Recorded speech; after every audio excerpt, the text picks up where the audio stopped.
In just a moment, sir, I'll let you know.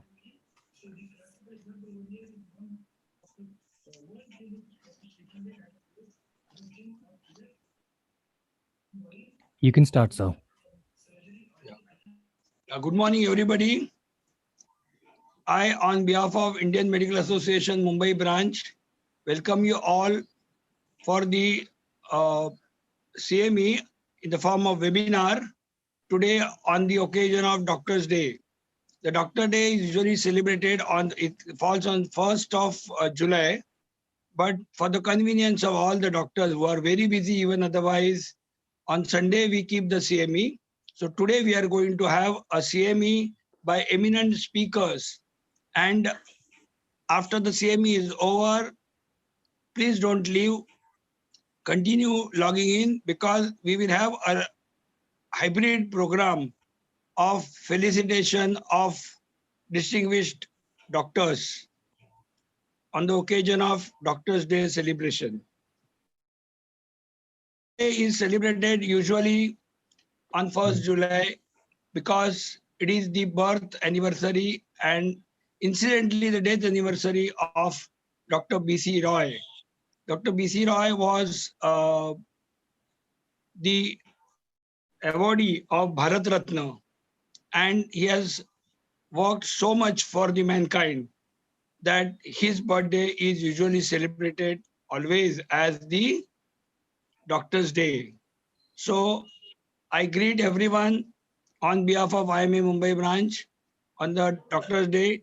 I welcome you all and I request Dr. Jitesh Mehta, our president of IMA Mumbai branch, to give his presidential address. Thank you, Dr. Girish. And a good morning to all of you once again. A warm welcome from IMA Mumbai branch. So as you know, as Dr. Girish had already mentioned, 1st July is the Doctor's Day. And let me tell you that IMA Mumbai branch had an activity on that very day, 1st July. We had a blood donation camp which was arranged at Dadar railway station. And it was there from morning 10 o'clock to 5 o'clock. And we could collect about nearly 80 bottles of blood. So that was a very commendable work which has been accomplished by IMA Mumbai branch. Friends, our forthcoming events, just brief recap.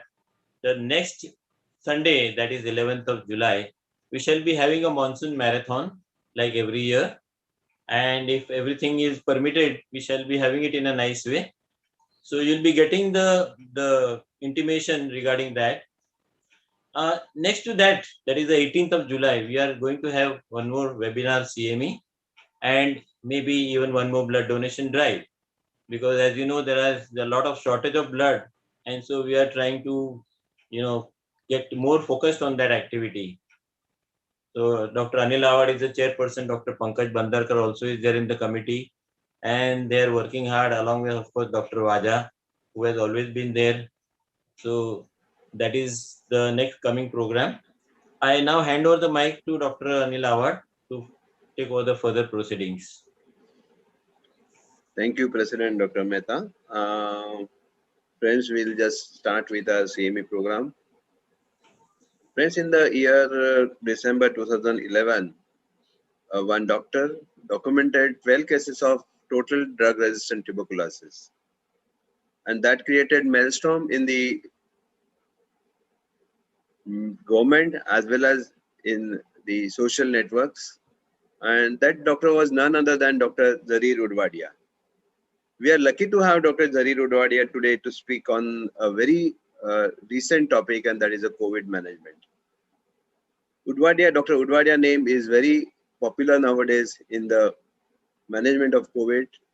And without wasting any time, I request Dr. Sachin Patharkar to give a brief introduction of Dr. Zarir Udwadia. Over to Sachin.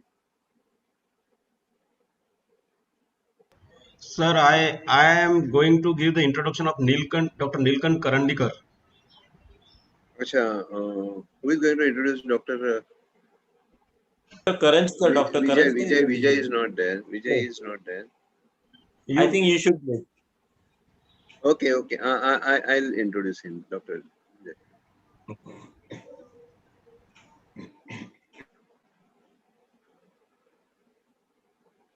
I'll just share my screen, sir.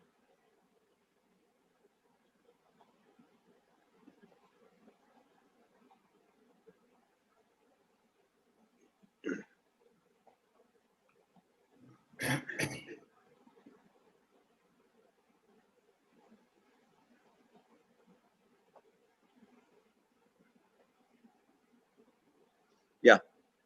Good morning, friends. Dr. Zarir Udwadia is a consultant chest physician attached to the Hinduja, Bridge Candy, as well as Parsi General Hospitals. Besides being an astute physician, he has a strong interest in medical research, which has led over 190 PubMed indexed medical research publications to his credit. He is listed among the top 2% of the respiratory medicine researchers worldwide in the field of respiratory medicine in a Stanford University publication. He was the first to report case of total drug-resistant TB from India. Immediately, this became a breaking news across the world news channels, including BBC, CNN, Reuters, Times UK, Canadian Globe, Wall Street Journal, Bloomberg, Science and Nature. The prestigious Lancet came out with a special feature on him. He was invited to join the USAID India and TB Alliance and the Global TB Network to pursue global TB elimination. He has been advisor to the WHO Geneva and helped formulate TB and MDR TB guidelines. In 2017, Open Magazine nominated him as one of their 25 top minds for his impact on public health.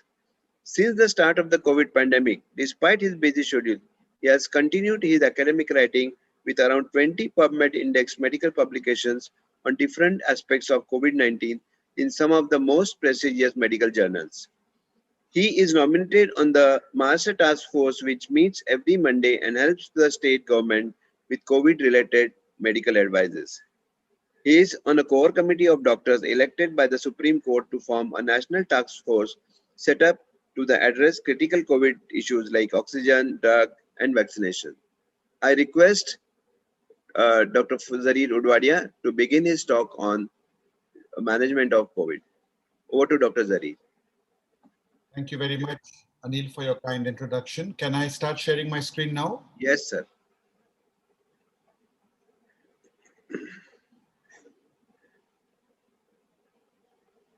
I hope you can see my slides and hear me clearly. Yes, sir. Yes. Great. So in the next half an hour, I'm going to give you a very current update on what works and what doesn't work in COVID-19. And I'll start with this quote from Bill Gates, who said, "When I think back on the pace of scientific advances in 2020, I am stunned. Humans have never made more progress on any disease in a year than the world did on COVID-19 this 1 year." So 1.5 years into the pandemic is a good time to really take stock of the situation. And when I did a Google search on COVID-19 treatments, a grand total of 4.1 billion searches popped up. Huge numbers. But if I have to put all the drugs in perspective in one line, I would say that the initial promise many have shown in observational studies has subsequently been dashed when those same drugs are put through the rigors of a more formal, large, randomized control trial, which, as we know, is the gold standard of medical research. And sadly, we've had far more misses than we have had hits. In fact, 443 different repurposed drugs have been tried in COVID-19. That's a huge amount of data of varying quality. And every single week at our journal club at the Hinduja, my team of 10 or 12 residents and I with my colleagues sit down and we try and keep up to date. And this is a new disease, so that's the only way all of us have to learn. Try and keep up to date with the huge numbers of publications that are out there. Sorry. In fact, the Corona Project database is tracking all of these, and it concludes of the more than 400 drugs tried, very few have been found to be definitively useful and effective. Most COVID patients continue to receive drugs they should not have been given. HCQS, for example, almost 1 in 3 patients globally received it, despite almost every trial showing it is ineffective. Ivermectin, for example, we've just completed an audit on the prescribing practice of doctors for patients at home. general practitioners, MDs, and the most frequently prescribed drugs. Number one on the list in the second wave is ivermectin, despite ample evidence now showing that this drug has zero role. So please stop using it.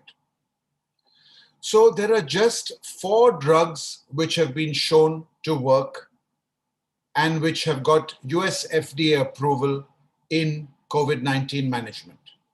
Let's go through those first. Steroids, remdesivir, and I've put a question mark even against that one drug, monoclonal antibodies, and tocilizumab. And to that, most people would add anticoagulants. So the sum total of what we know is actually effective in this disease is 4 or 5 drugs, no more.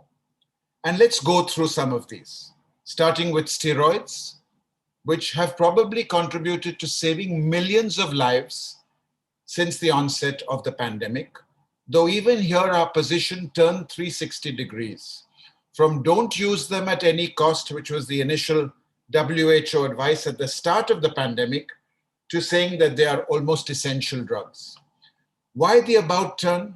The about turn occurred because of this major study called the Recovery Study, which is a study which is ongoing, looking at many different modalities across hospitals in the UK.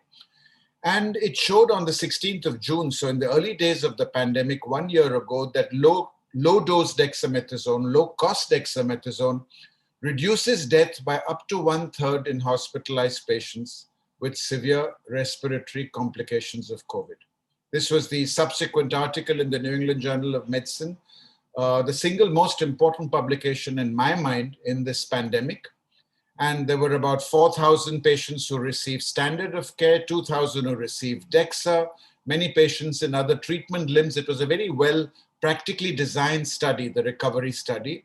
And please note the dose of dexamethasone that they used, and this is the dose that I would be urging all of you to use, 6 milligrams orally or IV.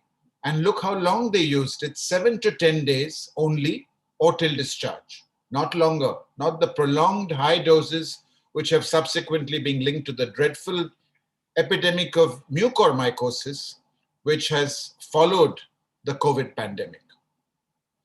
And the results of this trial are here for you all to see. It reduced 28-day mortality by 35% in patients on ventilators, by 20% in patients receiving oxygen.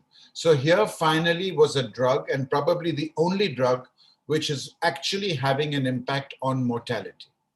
But there were 2 very important clinical provisos which you must all be made aware of. The first is that DEXA was of no benefit and it caused possible harm. I repeat that, it caused possible harm in those patients who do not need oxygen or respiratory support. Now that's an important message for all you family practitioners here, because you are often called to see patients at this stage before they are yet on oxygen. And according to the results of this study, DEXA or steroid used at this stage before they are yet on oxygen actually does harm. And it also showed that DEXA was more effective in the second week of illness, not really early and upfront.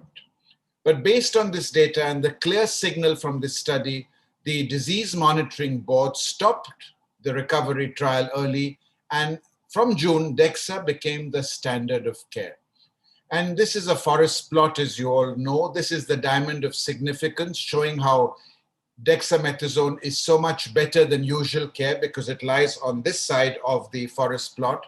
But note the important proviso again, that when you give DEXA to patients in this group, no oxygen received, they actually do worse, as you can see, than with no DEXA at all. So don't take steroids in mild cases was the message that came through from the study. Don't take them very early in the disease. Important take-home messages for your family doctors. And as Dr. Martin Landry, the PI of recovery, said, in the early phase of the illness, the immune system is your friend. It is fighting the virus, and dampening it may not be a good idea. And it's not just DEXA. You could use any equivalent dose of steroids you choose. For example, a big multi-center study thereafter called the REMAP CAP showed that hydrocortisone in the equivalent dose, and look, we're talking about fairly small doses again, the equivalent of 6 milligrams of DEXA is no more than 50 milligrams 6 hourly of hydrocortisone, and just for 7 days, no prolonged courses. But this too was equally effective. In fact, 93% probability of being organ support free at 3 weeks. So the learning points for you are that the beneficial effect of steroid is dependent on the right dose at the right time in the right patient. Use them certainly in all hospitalized patients who are on oxygen, who need ventilator support in the second week of illness. It's not that every patient hospitalized under me gets steroids. If they are mild and they are not on oxygen, I will not give steroids to this group of patients, even if they are sick enough to be in hospital. Resist the temptation to use the huge doses currently in vogue in India. 500 milligrams of methylprednisolone, 1000 milligrams are very common in patients in small hospitals before they're referred to us with secondary sepsis and other complications, and I've specified what that dose should be. Let's move on to the second drug, which is effective, remdesivir, which is a 10-year-old antiviral drug intravenously administered, discovered by Gilead scientists. It's shown to be effective against a host of viruses, not just corona. First used, in fact, in Ebola, and it did not prove effective in this viral disease. And it is the COVID drug with the largest evidence base. The most number of studies have been in remdesivir or with remdesivir. And this was the New England Journal publication showing that remdesivir was effective. And this came from the Act 1 study group again. These are important names: Recovery, Solidarity, Act 1, major trial coordinators. So which patients do best with remdesivir? In the severe disease subgroup, it speeds the time to recovery. Your median time to recovery in those who get remdesivir in this trial was 11 days as compared with 18 days. Now, this may not seem like a lot, but it is significant. If you can discharge a patient home 7 days earlier, you free up hospital beds, you save in terms of finances and resources. This drug is also, like steroids, most effective in those who are already on oxygen. It is less effective if you are so sick that you are on a ventilator or on ECMO. That is an even higher degree of severity. It's probably too late by that stage for any antiviral to be effective. So this too, like any antiviral or any antibiotic for that matter, is more effective in those who receive it early, certainly in the first 10 days from symptom onset. If someone comes to me 2 weeks, 3 weeks from symptom onset and has not received remdesivir yet, I would not start it. It's too late to use an antiviral. Use antivirals early, use steroids late is the message.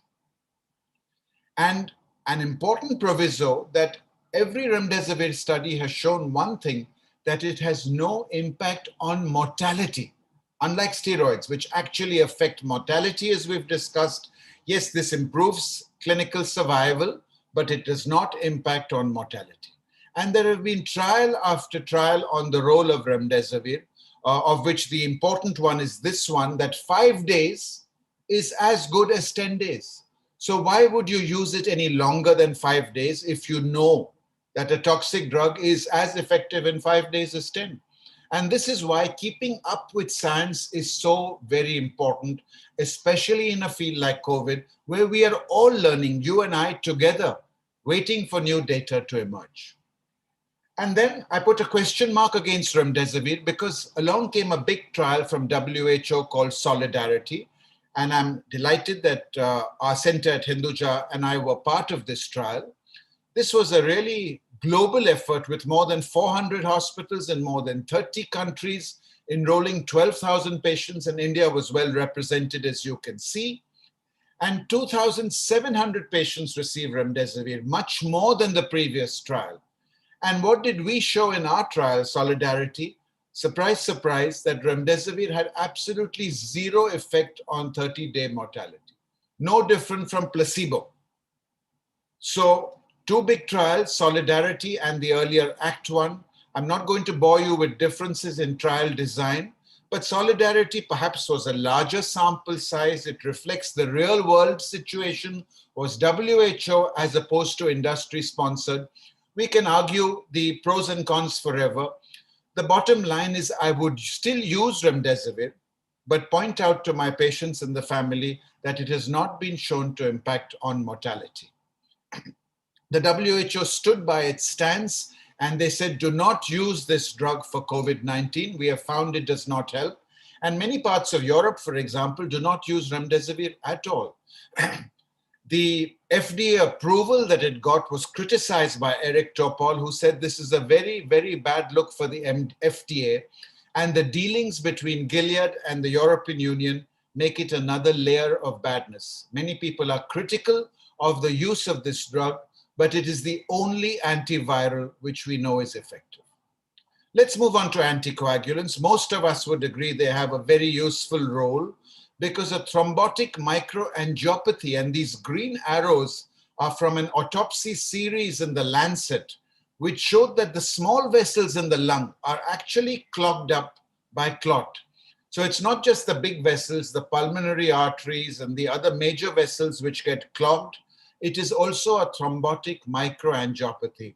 And I like this quote about COVID-19 being a serial killer with two bullets, the first for the lung and the second for the vascular side.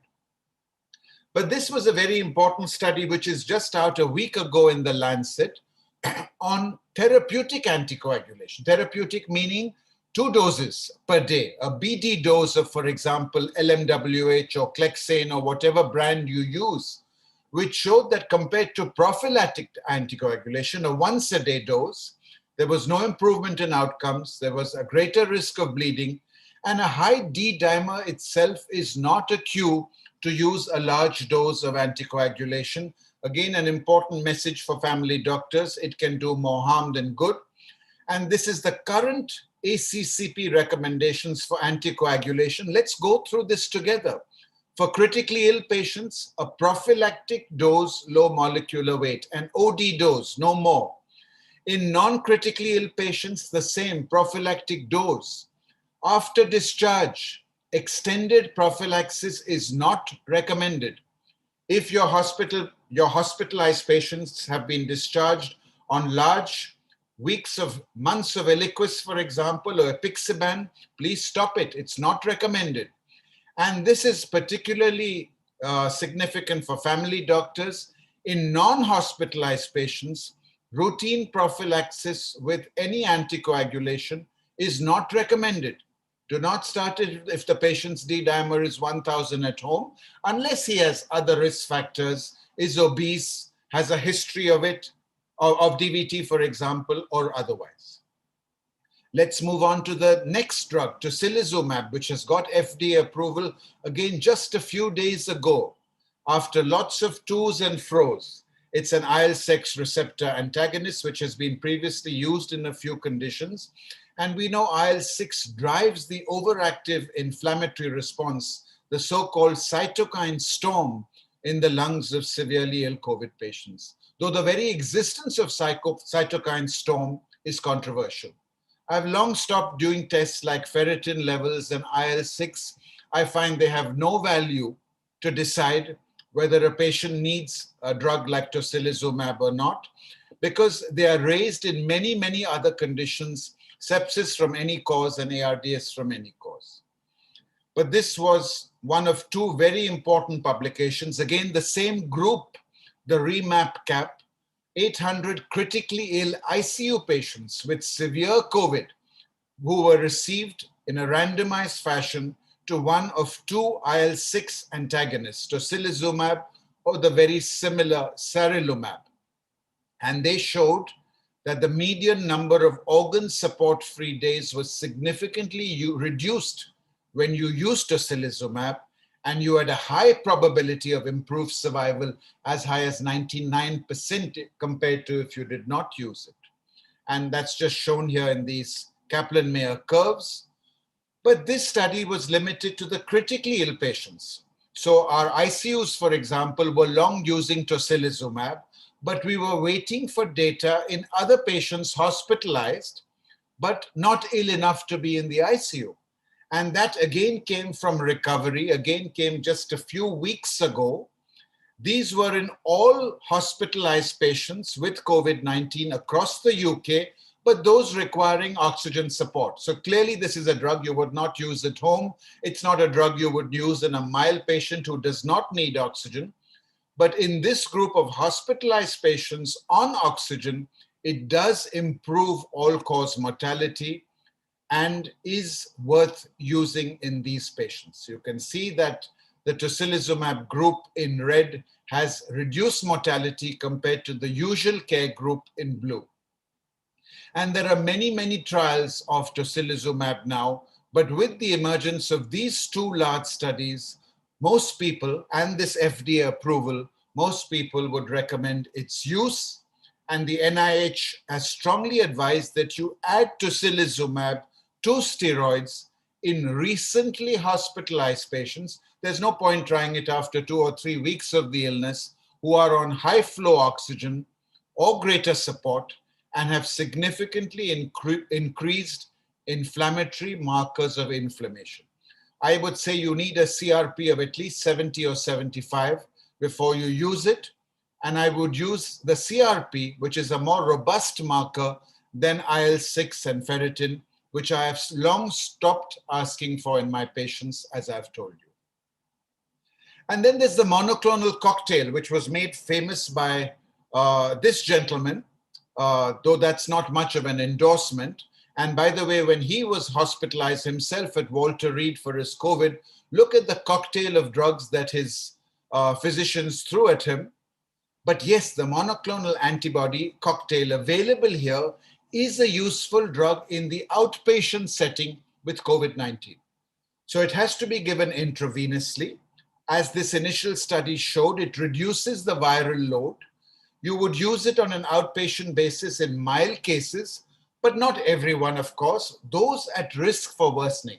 So suppose I had a mild patient at home who has obesity, for example, or is severely diabetic, for example, who has had a transplant, for example, I would consider using it, but bear in mind that it's extremely expensive. And in these patients, it might reduce the requirement for hospitalization. And in fact, this is the only COVID-19 treatment designed to keep people out of the hospital, but many overburdened hospitals are not offering it because of logistical challenges. Only 20% of monoclonal antibodies distributed have actually been used. So it's something to consider. What about monoclonals in hospitalized patients? Again, it was just added to the recovery trial as well. And we have the data on the use of monoclonal antibodies now, not just on the OPD basis, but also in hospitalized patients. And this is a preprint. A preprint means the data is shared because it is so important even before the official publication, using this commercially available cocktail of casirivimab and imdevimab, both tongue twisters, which occur as a pre-filled cocktail vial. And this is a very important study because it was close to 5,000 patients. They received it for up to 9 days after symptom onset. So you have a window of time in which to use it. These patients were all in hospital. They were already receiving corticosteroids. Many were receiving remdesivir, tocilizumab. Many were antibody positive, COVID antibody positive, SARS spike protein antibody positive, but a third were antibody negative. And the results were very useful. It depended on whether your patient was antibody negative or antibody positive. If your patient was antibody negative when you chose to give the cocktail, then this drug was associated with a significant improvement in all parameters. Basically, you're giving the patient the equivalent of a vaccine. Now, remember that most patients are vaccinated these days, or many are vaccinated, and theoretically, they should also already therefore have antibodies. If you give it to this group of patients who has antibodies, it has no benefit at all.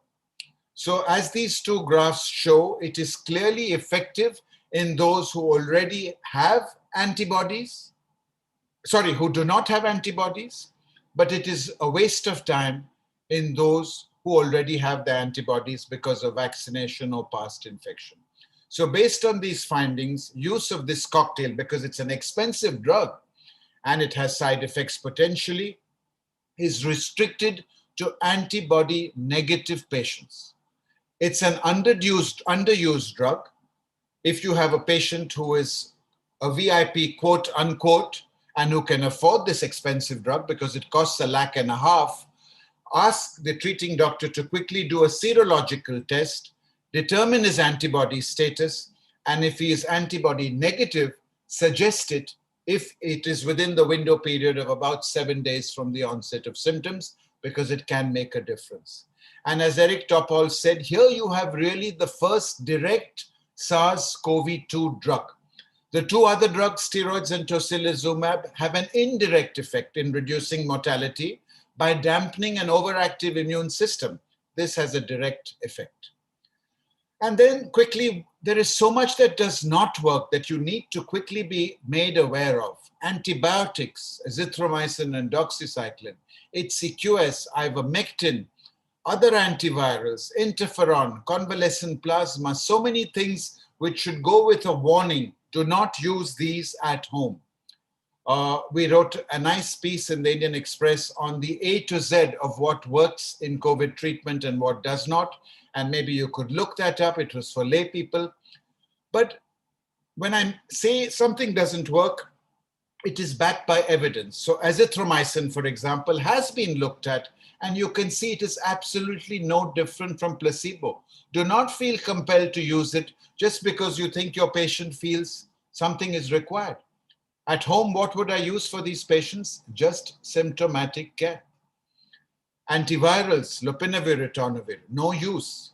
Chloroquine, we have trial after trial showing that this drug is ineffective. In fact, the French scientist Didier Raoult from Marseille, who was pushing this drug with a trial, has actually been hauled up and facing disciplinary hearings because they feel that the evidence from his initial trial was doctored to make the drug look good. Solidarity has suspended it. Recovery has closed it. If you are admitted to hospital or at home, don't take this drug. And I think it is really time for the saga of HCQS to meet its end. I'm sure none of you are using it. It's time to move on from HCQS, but please not to ivermectin, which again has been demonstrated in trial after trial, well-designed trials like this, the EPIC trial, to be absolutely having no effect on time to resolution of symptoms in a large number of adults with COVID.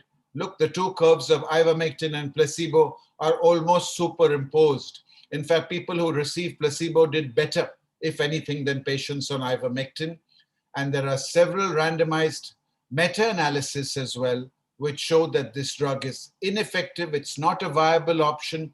Please don't use it. I would call it the death of science when the Goa chief minister or health minister recommends this drug to all above 18, despite scientists saying that it has no role. Plasma has been shown to have no role after a very important Indian study conducted by the ICMR was negative. A second larger trial also shows it has no benefit. In fact, our monoclonal antibody is doing in a more sleek way what plasma is not able to do. Don't recommend plasma. Please don't be using it. And those are all those which we know don't work. But then there are question marks against a number of other drugs. And in the last 5 minutes to me, I'm just going to tell you about all these. Inhaled steroids may be something worth considering based on this very promising UK study, which showed a considerable reduction of 90% of clinical deterioration in the inhaled steroid group. These are all home-treated patients, and these are patients whose cough got better, and this is something that I would recommend you consider using at home in a patient who's coughing, for example, and has mild COVID and is being treated at home. Nebulized interferon has also been looked at, delivered by a special nebulizer, but it's not practical and extremely expensive. Favipiravir, my thoughts on this drug are changing. Although we were the ones to actually have done the first and only randomized open label phase 3 trial on this drug, and we showed that it had a marginal effect in cessation of viral shedding and time to clinical cure, but that has not been backed up by any other subsequent study. And it was a small number of patients. And to be honest, if you ask me, I have stopped using this drug even for home treated patients with COVID, and certainly for hospital-based patients, unless there is more robust evidence. So watch this space. For now, I'm not using it. Fluvoxamine is a very interesting antidepressant where there were some very promising RCT results. Again, you need more data. When you have a small trial like the favipiravir, like the fluvoxamine, don't jump out to embrace the drug. Keep it at the back of your mind as a promising candidate where you will wait for more data. The same with vitamin D, which of course has never gone out of vogue for any disease, but the results have not been proven and I cannot recommend using it, though there is no harm if you were to. Famotidine, again, observation. All these studies are observational studies where they say famotidine should be used and PPIs may harm, for example. Statins, again, this is observational data.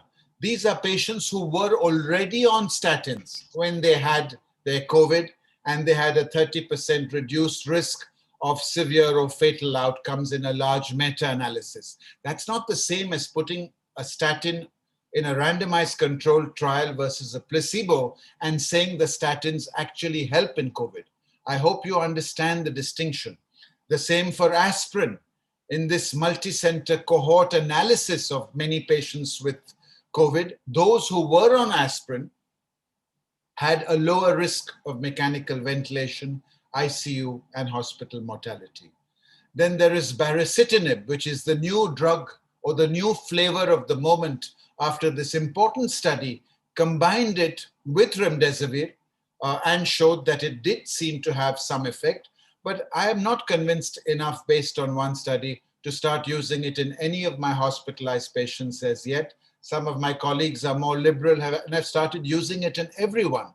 But all these drugs are potent immunosuppressants. And in the third week of COVID in hospital, what we really struggle with is tackling different gram-negative and fungal infections. And I do believe that the liberal or over-liberal use of such drugs contributes. Drugs like bevacizumab, again, which has become the in vogue drug of the moment, but based on a tiny study, albeit in a prestigious journal, Nature Communications, 26 patients from 2 centers, and this drug is a VEGF receptor and was shown to improve oxygenation in patients who received it. So quite promising data, but am I going to change my practice based on a 26 patient trial? To be honest, no, is my answer. Colchicine, a large study, something which you could consider using at home. It has an anti-inflammatory effect, which is safer than using perhaps steroid at home.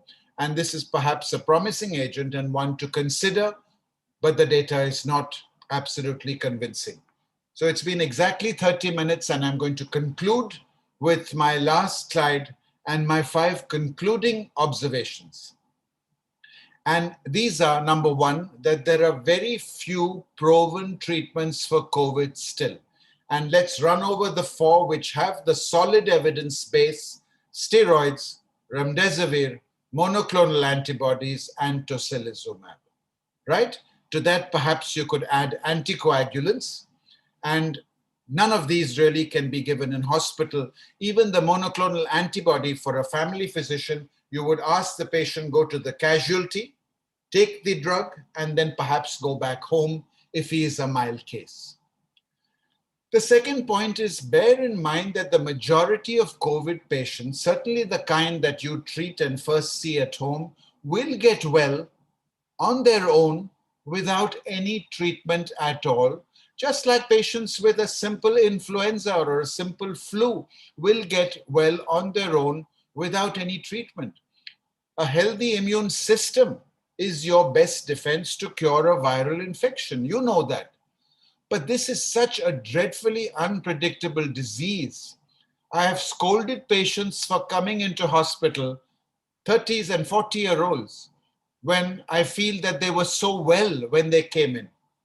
And I said, why did you come in? You didn't need to come in, only to be eating my words 1 week later when these same patients were critically ill in the ICU on a ventilator, and some had even died.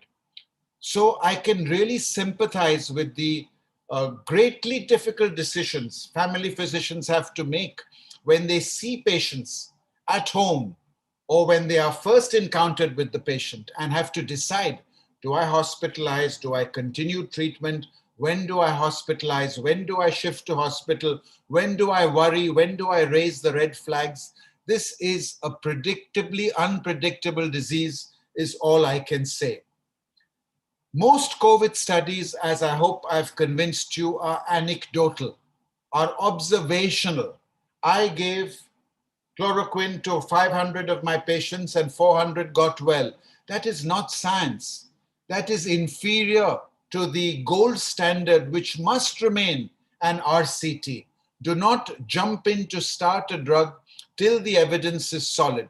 Because as the chloroquine saga has taught you, there are so many twists and turns to any drug before its role or absence of any role are firmly established.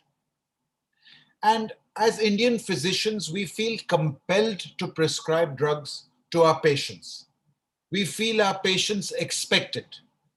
I call it polypharmacy. You may call it polypragmatism, if there is such a word. But why should we do that? What is wrong when you first encounter a COVID patient at home to say, I'm going to give you nothing but paracetamol. I'm going to give you a cough syrup if you're coughing a lot. I'm going to give you an inhaled steroid. And you do not need any other treatment. Let's watch you very carefully, monitor you. You don't need an antibiotic. You certainly don't need an antiparasitic drug like ivermectin. Let's just watch very carefully. This is an unpredictable disease. This is what I would urge all of you who are listening to this talk to say to your patients. No one can turn around and say to you, why did you not use ivermectin? Why did you not start him on an antibiotic on day one? Those drugs have no role. And we have the science to back those observations now. And I do believe that many of the drugs in current use, if you use them irresponsibly, are likely to do more harm than good. So these are my concluding observations. And I'll end with this wonderful quote from the great William Osler, who said, the person who takes medicine must recover twice, once from the disease and once from the medicine. With that, I will end. And thank you for tuning in early on a Sunday morning, and stop sharing my screen. Thank you very much. Thank you very much, Dr. Zari. It was really an enlightening session. Thank you. We have more than 400 delegates listening to you, and that is all because of your name. Thank you. There are we'll take few questions, sir. Happy to do that. One question is from my side, sir. What is the role of apixaban or rivaroxaban in the management of COVID? So, in fact, I would use it, of course, if someone has, a COVID patient has a DVT or a PE, you would use it like you would in any other patient after a few days of initial subcutaneous anticoagulation. But using it for prolonged periods of time in someone who has no DVT or no PE, just based on a D-dimer level, has no role. And if you use it, use a small dose. Don't use the full treatment dose. As the study showed, maybe a low prophylactic dose only in some patients who have risk factors. So not as a routine. So how long we can give? Because sometimes we see prescriptions for 7 days, sometimes for 14 days. As I said, clearly the current guidelines are on discharge. It should not be used unless your patient has other risk factors. And if you do use it based on a very high D-dimer level, for example, not more than 1 or 2 weeks till the patient is ambulant and moving around at home, and then stop it because it will do more harm than good. And we have the data. We have one another question which could be an extension to my question. Can we use anticoagulant in a COVID patient who has D-dimer of 1600? Again, there is no evidence to use it in such a patient. If you go by the data, are you talking about home use, Anil? No idea, because we just Yeah. got a So, question from Dr. Nima. so no, if just your D-dimer should not be the cue to start. You do a D-dimer in someone who has malaria, you do it in someone who has dengue or pneumonia, you will find routinely D-dimers of 2000. So not based on the D-dimer unless he has other risk factors, is my answer. Can Sir, we your give take on two. Yeah. Sorry. Dr. Jitesh, yeah, bolo. Yes, Jitesh. Your comment on 2DG drug. No, again, I've not even listed it, and it's a drug which I would never use. Our Indian DCI is so quick to approve these drugs, and it gives it such a bad appearance, I feel. It's an Ayurvedic preparation. There is one study. It's not been used worldwide. How can we be recommending a drug like this without more data? So it's in my list of do not use or possible till more data comes up. That's why I've categorized it into 3 groups. So no, not to be used. Dr. Jitesh, you spoke on about which drug? 2DG. 2DG, which is a new Okay, yeah. That. And sir, another drug is quite in discussion. That is methylene blue. Not at all. Again, no role. It's not even included because it doesn't deserve to be mentioned. Even लोगों कौन है क्या है? not recommended. Yeah. Okay. Sir, can we use cocktail in high-risk asymptomatic COVID positive patient? Yes, absolutely. That is what the cocktail is for. Someone who has no symptoms, but you say, look, it's an unpredictable disease. This disease can swing any way. Cost doesn't seem to be an issue for you. Go to the casualty. You don't want to be hospitalized. You've had a kidney transplant. You have a malignancy. If you did get COVID, you'd have a bad course. Take the cocktail, but you don't have antibodies. And as you know, if you check antibodies, and which antibody must you be checking? You must be checking the SARS anti-spike IgG protein antibody. And if your antibody levels are 0, as many patients still may be, then this is the patient you give a quick boost of antibodies to.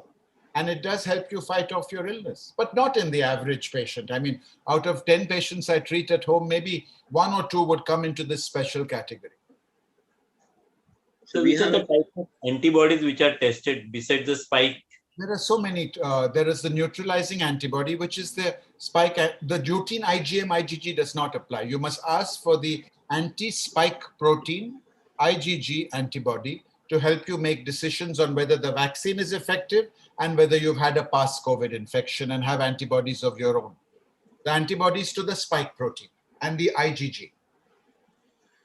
So there's one question from Dr. Suresh Nagdev. Besides symptomatic treatment, can we add famotidine and colchicine to our prescription? Yeah, as I said, those will not do harm at least. Your patient may have acidity, so why not choose famotidine when the studies, even observational and weak, say that this seems to be safer to use than a PPI. And the same for colchicine. Someone who's running a high fever, the saturation is perfectly normal. You say, look, I don't want to use steroids yet because ideally they're reserved for people who have low oxygen levels, and ideally not for the first 4 or 5 days when your immune system needs to be strong and not suppressed. Why not try some colchicine? So these are drugs. You have to be abreast of the literature is the message. We will get more trials which will show us what colchicine is doing, but based on the evidence, this is what you can consider.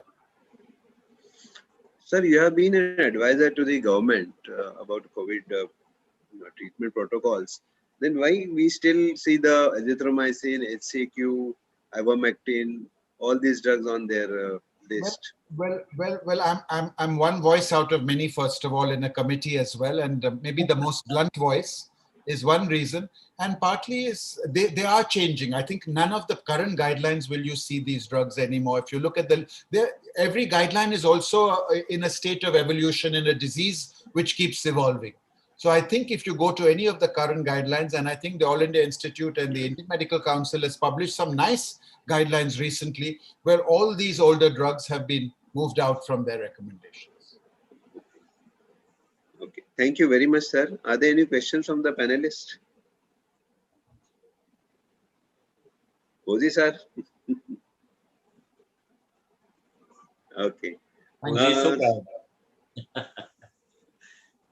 Okay, sir. Thank you very much, sir, for your very informative lecture. you, Dr. And I really thank from IMA side.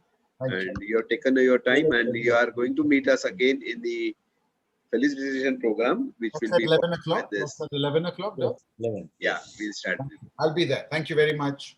Thank you. Thank you Okay. very much. Friends, we now move on to the second speaker for today's webinar. That is Dr. Neelkant Karandikar. He is from Pune.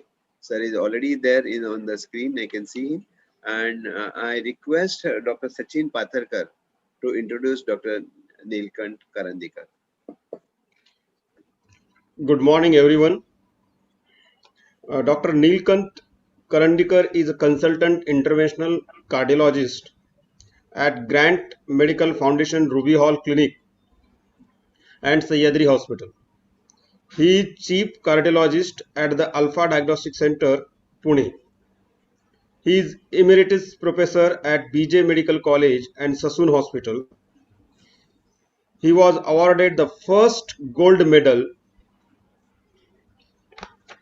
in cardiology at the DM Cardiology examination of the Mumbai University. He received advanced training in the cardiology at Mayo Clinic, Cleveland Clinic and Harper Hospital in USA. He has traveled widely as a faculty to several foreign cities like Washington, Detroit, Cleveland, Rio de Janeiro, Cairo, etc., and several centers in India. He is proficient in interventional procedures like angioplasty, angiography, pacemaker implantation, etc. He was the first cardiologist to implant a drug-coated stent in the city of Pune. He has been the president of Cardiologist Society of India, Pune branch. He has published several research papers and written 2 chapters in API Textbook of Medicine, 4th edition. He has written 2 Marathi books, Hriday Vikar and Stent Angioplasty. Today, he will speak on role of OAP in the management of patients undergoing complex PCI. Sir, over to you. Thank you. Thank you very much for the kind introduction. I am trying to share the screen. Yes. Is my screen visible? Yes, sir. And am I audible also? Yes, yes. Thank you very much. Okay. First of all, let me thank the Indian Medical Association Mumbai branch and also AstraZeneca for inviting me to deliver this important talk in this prestigious meeting. And my topic is the role of oral antiplatelets in the management of patients undergoing complex PCI. Now let us take an index case and continue from there. This is a 66-year-old male patient, smoker, overweight, having controlled hyperlipidemia, hypertension, and type 2 diabetes. Coronary angio was performed 5 years ago, revealed significant coronary artery disease, and the patient was advised intervention, either angioplasty or bypass surgery, but he did not agree and he opted for medical management. This time when the patient presented, he complained of chest pain on and off. He was complaining, which prompted visit to the emergency department. On admission, 2 hours after symptom onset, his BP was 110/70, heart rate was 68. ECG revealed ST elevation lateral myocardial infarction. Troponin initially was normal, eventually rose to 44.85. One very important learning point here is that initial troponin, if it is normal, you should not rule out myocardial infarction. Rather, repeat the troponin 4 hours, 6 hours, or 8 hours later, and then you may get a raised value. Other lab tests included creatinine, total cholesterol, and LDL were all normal. HDL was on the lower side, 34.2. His thrombolysis in myocardial infarction risk IME score was just 2. Now here you can see that the risk score of 2, he has odds ratio of death at 30 days of just 0.4. And this is just to show how the TIMI risk score is calculated. Age, diabetes, hypertension, angina. Age more than 75 gets 3 points, by the way. Then systolic BP, if less than 100, indicates patient going into shock, gets 3 points. Heart rate more than 100, 2 points. Clip 2 to 4, 2 points. Weight less than 67, 1 point. And anterior ST elevation or LBBB, 1 point. Time to start treatment, if more than 4 hours, 1 point. So our patient's score was just 2. Angiography was done, and you can see here that in the circumflex artery at a bifurcation, there are very tight lesions amounting to 99%. And it was involving the OM branch as well as the side branch. The side branch and the main circumference. Now, angioplasty was performed successfully. You can see the stent and the balloons over here. You can see these dots, and the stenosis is completely corrected, and the vessel is opened up at the bifurcation. Now, what is a complex PCI, and why is it critical to use potent oral antiplatelet drugs? So, just a quick look at what is a complex PCI. PCI is qualified with at least one element of the following characteristics. 3 coronary vessels are treated. If more than 3 stents are implanted, more than 3 lesions treated, or if it is a bifurcation with 2 stents implanted, as we saw in our case.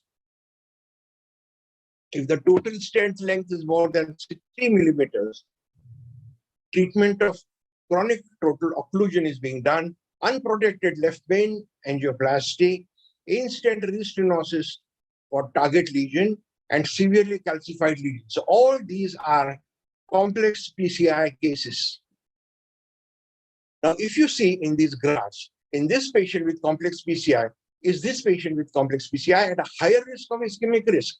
Yes, the red line is the complex PCI in all the 3 graphs. And the major adverse coronary events, the definite or probable stent thrombosis, and myocardial infarction are much more in the complex PCI cases. Patients who had complex PCI had significantly higher rates of MACE, myocardial infarction, and definite or probable stent thrombosis. So cardiovascular disease risk does not end in the cath lab. Event-free survival is a lasting commitment which we take with the patient. Now, talking about the antiplatelet drugs, these are a very important class of drugs to be used in such patients, and there are mainly 4 categories. Thromboxane A2 inhibitor is aspirin. We know it very well. P2Y12 inhibitors, these are receptors on the platelets, and there are 2 types of antiplatelet drugs, the irreversible clopidogrel and prasugrel, and the reversible ticagrelor and cangrelor. This group is being used quite often nowadays. GP2B3A antagonists like apixaban, eptifibatide, and tirofiban are not being used that often in current cardiology practice. And the PD inhibitors, cilostazol and dipyridamole, again are not that commonly used. So this is the group that is most commonly used. In such high-risk cases, should we move beyond standard dose of clopidogrel plus aspirin? Now, this is the data about clopidogrel, which has a lot of limitations. It is a prodrug requiring metabolic activation in 2 stages. When it gets activated finally, there is an irreversible P2Y12 receptor binding. So suppose after angiography, you want to send the patient for bypass surgery, then it becomes difficult if the patient has received clopidogrel. Onset of effect is relatively slow with steady state platelet inhibition achieved 2 to 4 hours after the 600 milligram loading dose. And there is a lot of individual variability in the response. And the main reason is CYP2, C19 genetic variability or polymorphism. And that is why there is the issue of clopidogrel resistance in, as far as some studies go, around 30% of patients may be resistant to this drug. Multiple reports of clopidogrel response variability demonstrated an association with worse clinical outcomes.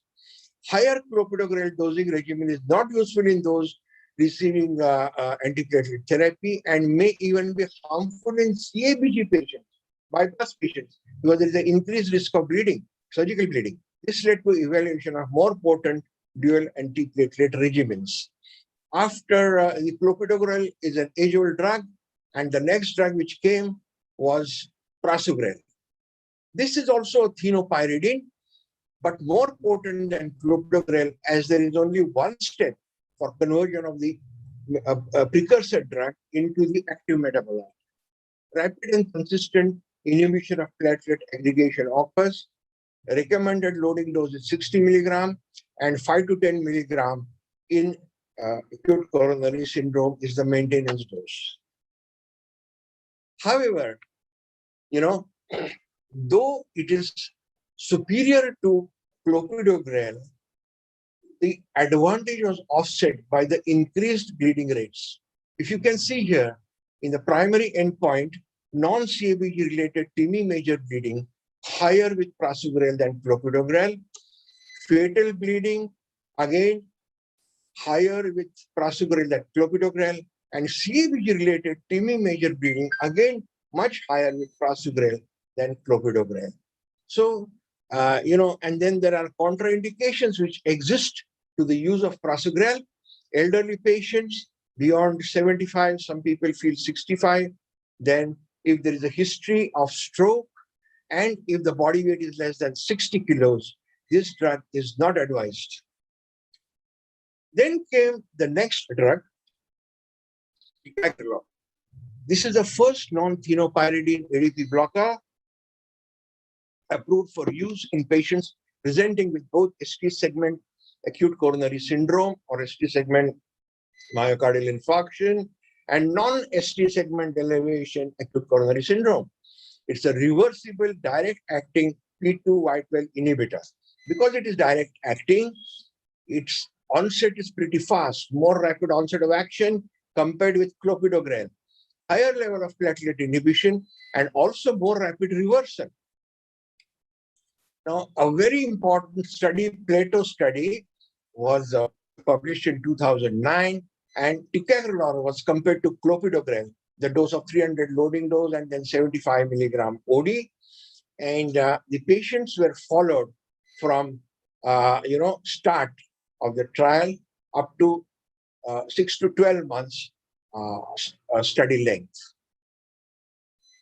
You can clearly see here that ticagrelor improved the cumulative incidence of composite of CV death, myocardial infarction, and stroke significantly as compared to clopidogrel.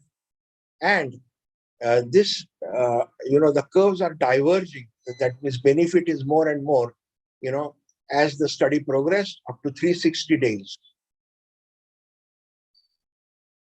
There was a relative risk reduction because of ticagrelor in the Plato trial. Overall was minus 21%.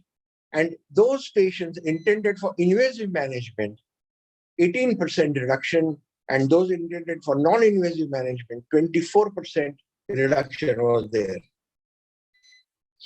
Incidence of definite stent thrombosis decreased by significant 33% compared to clopidogrel.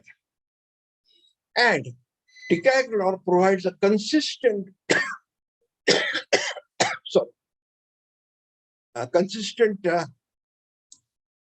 reduction in incidence of stent thrombosis, whatever the patient type, whatever the ACS type, whether there is diabetes or not, and so many other variables are there. So in all the subsets, ticagrelor was found to be superior. And the benefit of ticagrelor increasing throughout the year. And you can see here at 30 days, 60, 90, 120, 180, and 360, the absolute risk reduction and relative risk reduction are both there. The safety endpoint, no significant difference in plateau major bleeding. These curves are almost parallel. There is no statistically significant difference between the two. Major bleeding is not significantly increased by ticagrelor as compared to clopidogrel. This is the same thing. These are the various groups, and in fact, even the red blood cell transfusion required was similar with clopidogrel and ticagrelor. And life-threatening fatal bleeding was also similar in both the groups. Fatal bleeding total was also similar. Therapeutic considerations based on 1,000 patients admitted to hospital for ACS and planned for invasive strategy using ticagrelor instead of clopi for 12 months resulted in fewer CV deaths, 11, number needed to treat 91, 14 fewer deaths, NNT 71, 11 fewer myocardial infarctions, NNT 91, 6 to 8 fewer cases with stent thrombosis, no major increase in bleeding or need for transfusion. Treating 54 patients with ticagrelor instead of clopi for 1 year will prevent 1 event of CV death, MI, or stroke. And this is the same thing which is mentioned there. But are all the ticagrelor brands same? The answer is no. It is a unique molecule. It has 6 chiral centers, and which means that there are 64 possible stereoisomers. So you have to choose the right stereoisomer for the drug to be effective. And a drug which is being used for life-threatening conditions like acute coronary syndrome, we have to be very careful in our choice. Now again, pharmaceutical equivalence is not equal to bioequivalence, and that is not equal to therapeutic equivalence either. Now, what does the variation of bioequivalence mean? If it is minus 20, then there is a decrease in bioavailability of the oral antiplatelet, decreased platelet inhibition, and increase in the risk of ischemic events. But if it is in the range of plus 25, increase in bioavailability, increased platelet inhibition, and increased risk of bleeding. This side effect also one has to accept to some extent. But as we just saw in the previous slide, with ticagrelor, there is not much more incidence as compared to clopidogrel of bleeding. Now, clopidogrel, there is another issue of purity. If you see the various clopidogrel brands that are available, only 3 brands had the recommended amount of clopidogrel between 74 and 75.82 milligram, and percentage purity ranging from 98.7 to 101.1. The rest of the brands do not have the specified content and the purity. Now, coming back to the case, this patient was given a loading dose of original ticagrelor 180 milligram with aspirin, and post-PCI, the patient was started on 90 milligram BD along with aspirin. Also, rosuvastatin 40 was started. He was discharged after 4 days. Patient continued on tica plus aspirin for 1 year without any complications. Now, the question comes, and this has been a hot topic of discussion in recent times, should this patient be continued on DAPT beyond 61 years? A patient is coming to family physician and 1 year is over on DAPT, ticagrelor and aspirin, let us say. Then the question comes, should the doctor continue the drug, the DAPT, or not? Now look at this. This is adjusted 3-year incidence of death, MI, or stroke. This Apollo group found that 1 in 5 patients, there was recurrent MI or ischemic event after the initial 1 year with up to 3 years. Now here, these are the studies in Sweden, UK, France, and US. You can see around 20% of ischemic events, MI or stroke, occurred up to 3 years. Again, the same thing is shown in this graph. And you can see these centers were in US, Sweden, UK, and France. And the follow-up years are up to 3 years. And it is not that after 1 year, there is no risk of recurrence. The recurrence has been proved to occur till around 3 years in these studies. And maybe even later it could be occurring, though we don't have a trial to show that. It's the same thing again, 18% and 20% recurrence can be there. Now, since this patient is beyond 65 years of age with type 2 diabetes, multivessel disease, high risk of ischemic events beyond 1 year, then it was a big question whether to continue the DAPT or not. Pegasus TIMI-54 study was a major study in this regard, and patients above 50 years with history of spontaneous MI 1 to 3 years prior to enrollment were included, and at least one additional and atherothrombotic risk factor was present in these patients. 3 groups were there: ticagrelor 90 mg BD, ticagrelor 60 mg BD, and placebo. Minimum 12 months follow-up was done every 4 months in year 1, then semi-annually, and primary efficacy endpoint composite of CV death, MI, or stroke. Primary safety endpoint, TIMI-related major bleeding. Now look at this. If you compare ticagrelor 60 mg BD as compared to placebo, there is a decrease in the event rate as compared to placebo.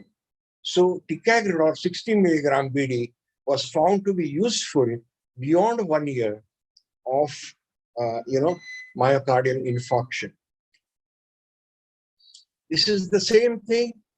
Only thing one has to accept is that TIMI major bleeding with ticagrelor was higher as compared to placebo, but the secondary safety endpoints, intracranial hemorrhage, hemorrhagic stroke, fatal bleeding, and fatal bleeding or non-fatal intracranial hemorrhage were not statistically different between the 2 groups.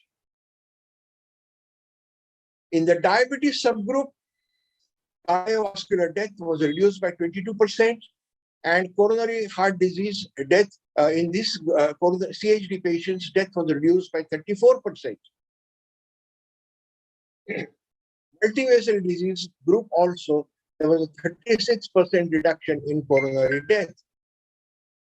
And the Pegasus TIMI-54, the bleeding, you can see here that the fatal bleeding, intracranial hemorrhage, and fatal bleeding and eyes together, this is intracranial hemorrhage, only intracranial hemorrhage and fatal bleeding only, all these were similar. So the risk of death and fatality is not that much increased by ticagrelor, but the total number of bleeds were more with both 90 BD and 60 BD of ticagrelor. So the Pegasus TIMI-54 trial showed ticagrelor decreased cardiovascular death, MI, and stroke. Ticagrelor increased TIMI major bleeding, no significant difference in fatal bleeding or intracranial hemorrhage. What do the guidelines recommend? Look at these guidelines. On the left side, here are the American ACC and AHA, and here are the European EAC guidelines. DAPT recommended for 12 months. Class A and level of evidence B, here class A level of evidence A. Now here, you can, there is no dispute in this. It is very clearly recommended that DAPT post plasty should be continued for 12 months. Now, ticagrelor is preferred to clopidogrel, class 2A, as far as the American guidelines, and clopidogrel, and in European guidelines, clopidogrel only considered in patients not eligible for ticagrelor or prasugrel. And this is a very important statement.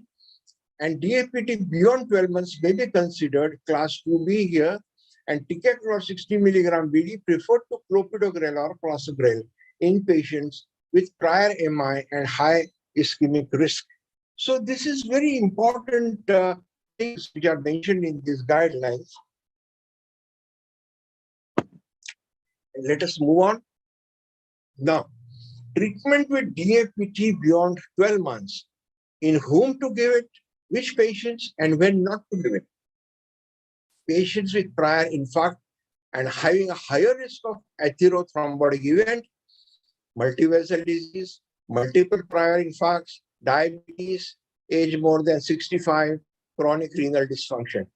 You should give DAPT beyond 1 year. And when should you not use it?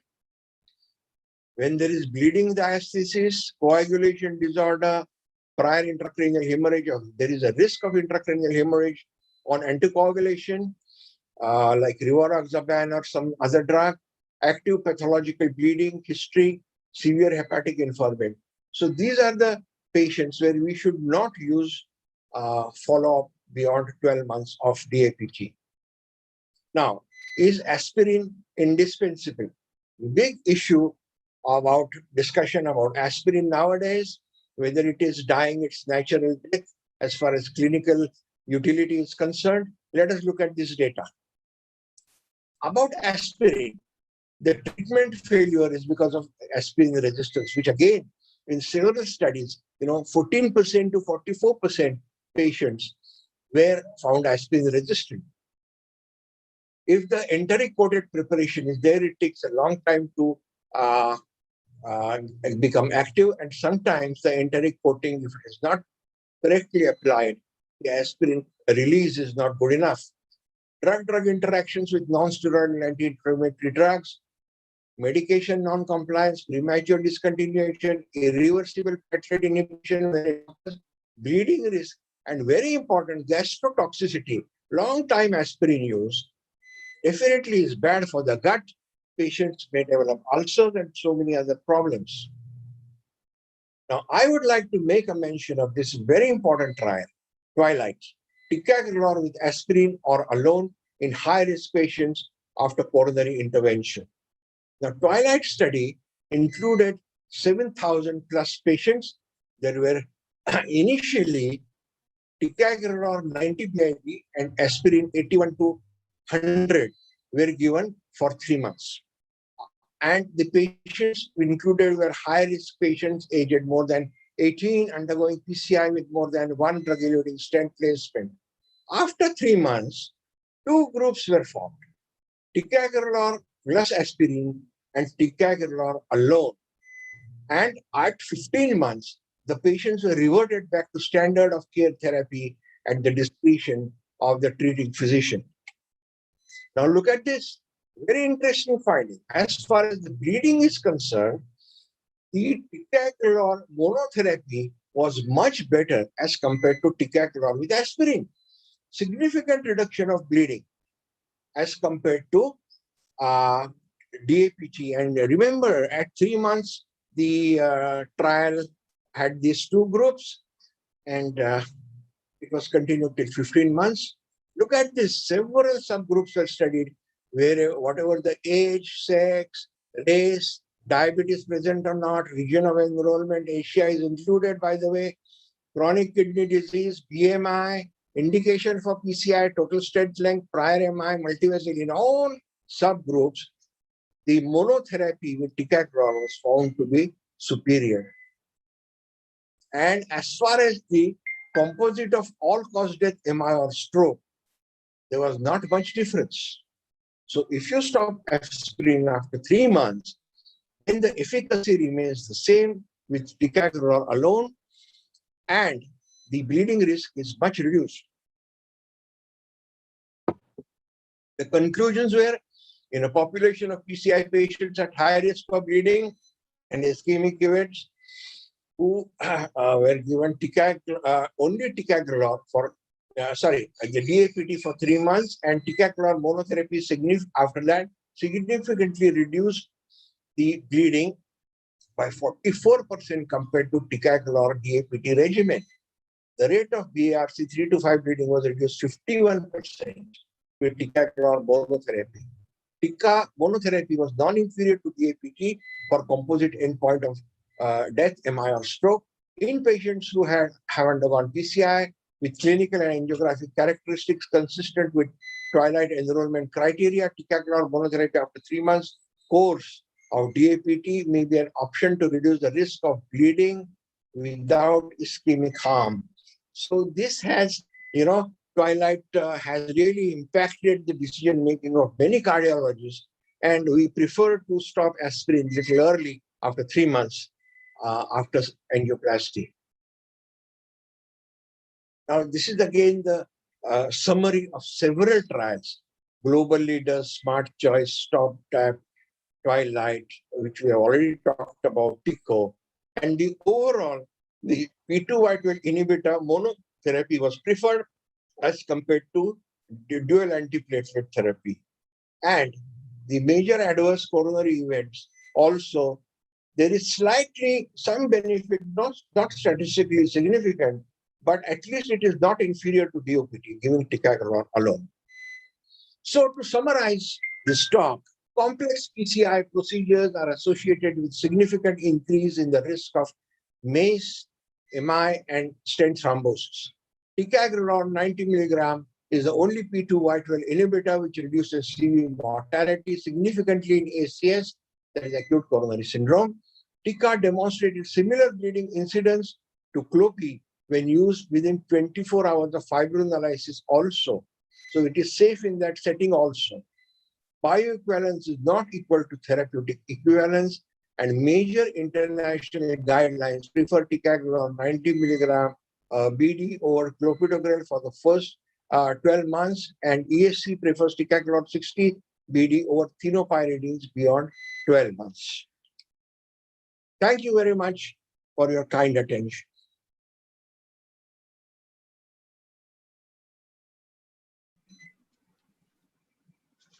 Thank you very much, sir. It was really a wonderful lecture. I'll just see. So, are there any questions? No. There are no questions from the audience. Are there any questions from the panelists?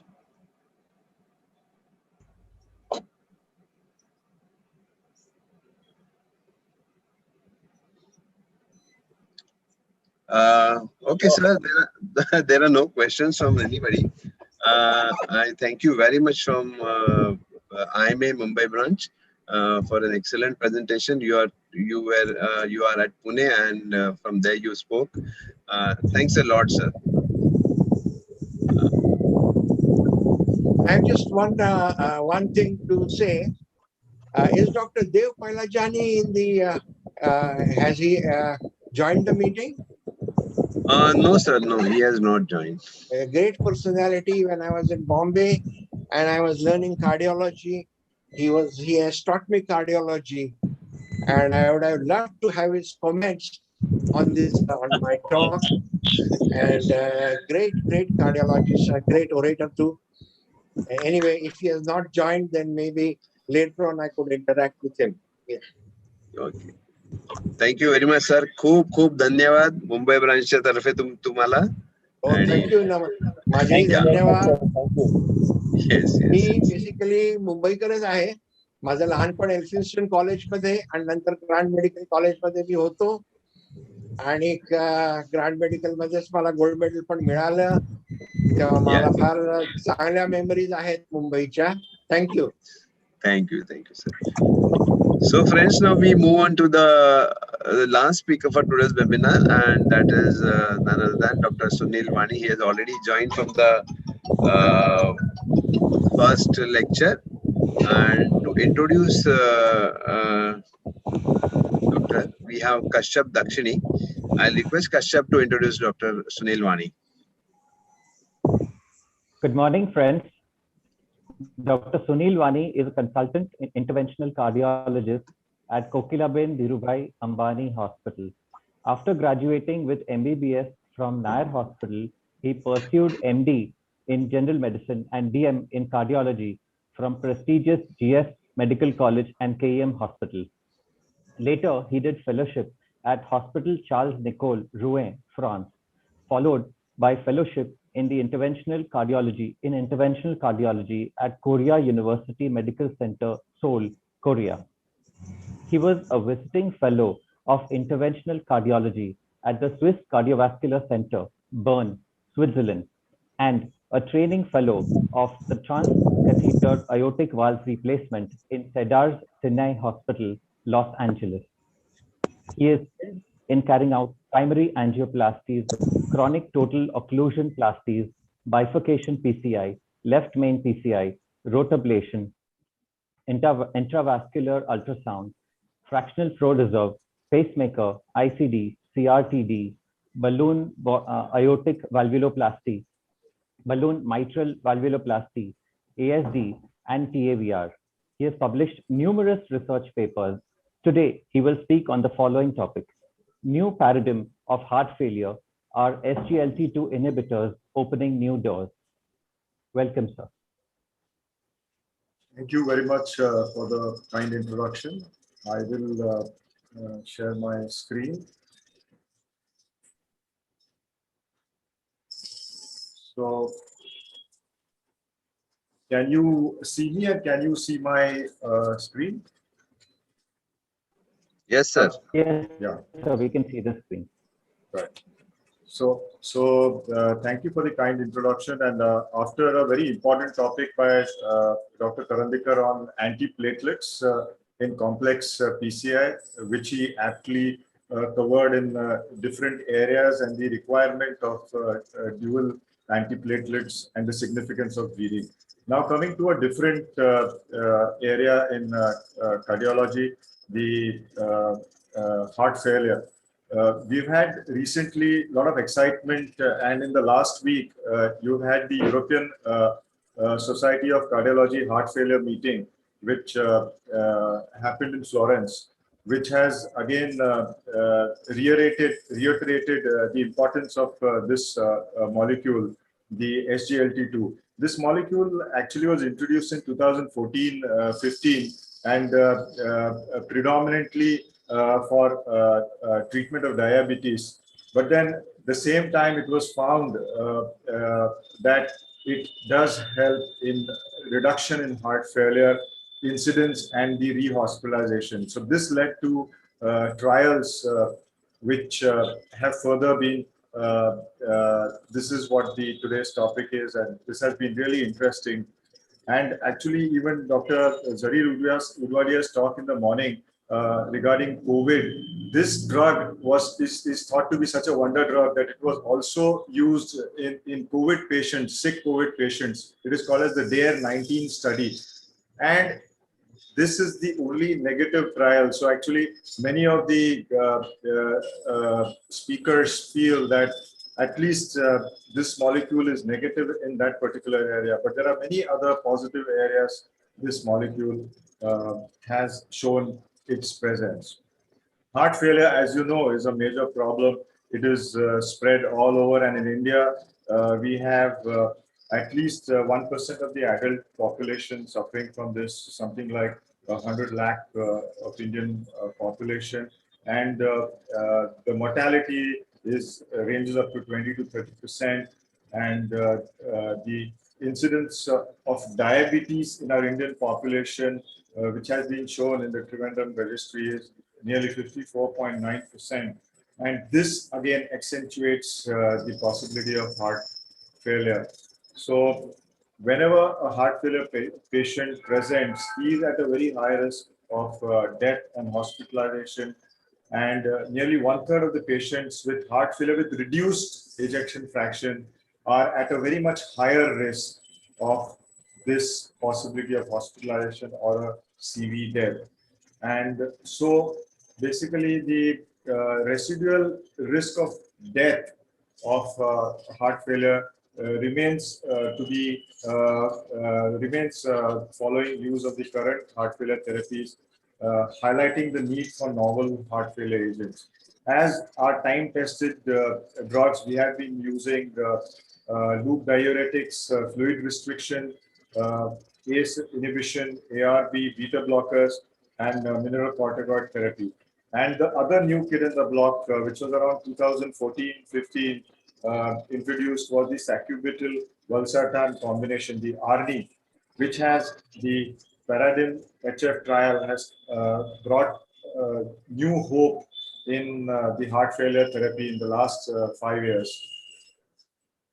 So the role of SGLT2 inhibitors in heart failure with reduced ejection fraction, the mechanism of action is at the proximal tubule, where it reduces the glucose resorption, and that's why it was used initially as a diabetic drug.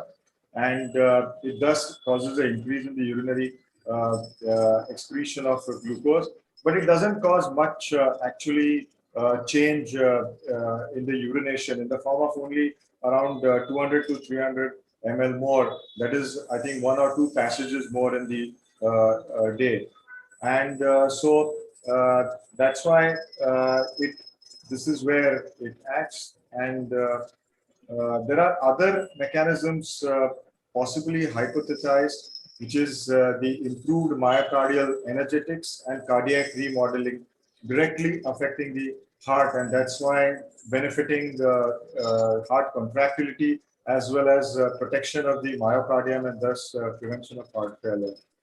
So it has been approved as in multiple countries, and the DAPA HF for the DAPA trial, DAPA HF trial has kind of changed the scenario in the heart failure and situation. And this was the first heart failure outcome study with a SGLT2 inhibitor, which in patients with chronic heart failure with reduced ejection fraction, with or without type 2 diabetes. This is very important, that the inclusion criteria included also the non-diabetics. And so the other inclusion, as you can see, the other areas of inclusions were the male were predominant, and the body mass index, the eGFR was around 66.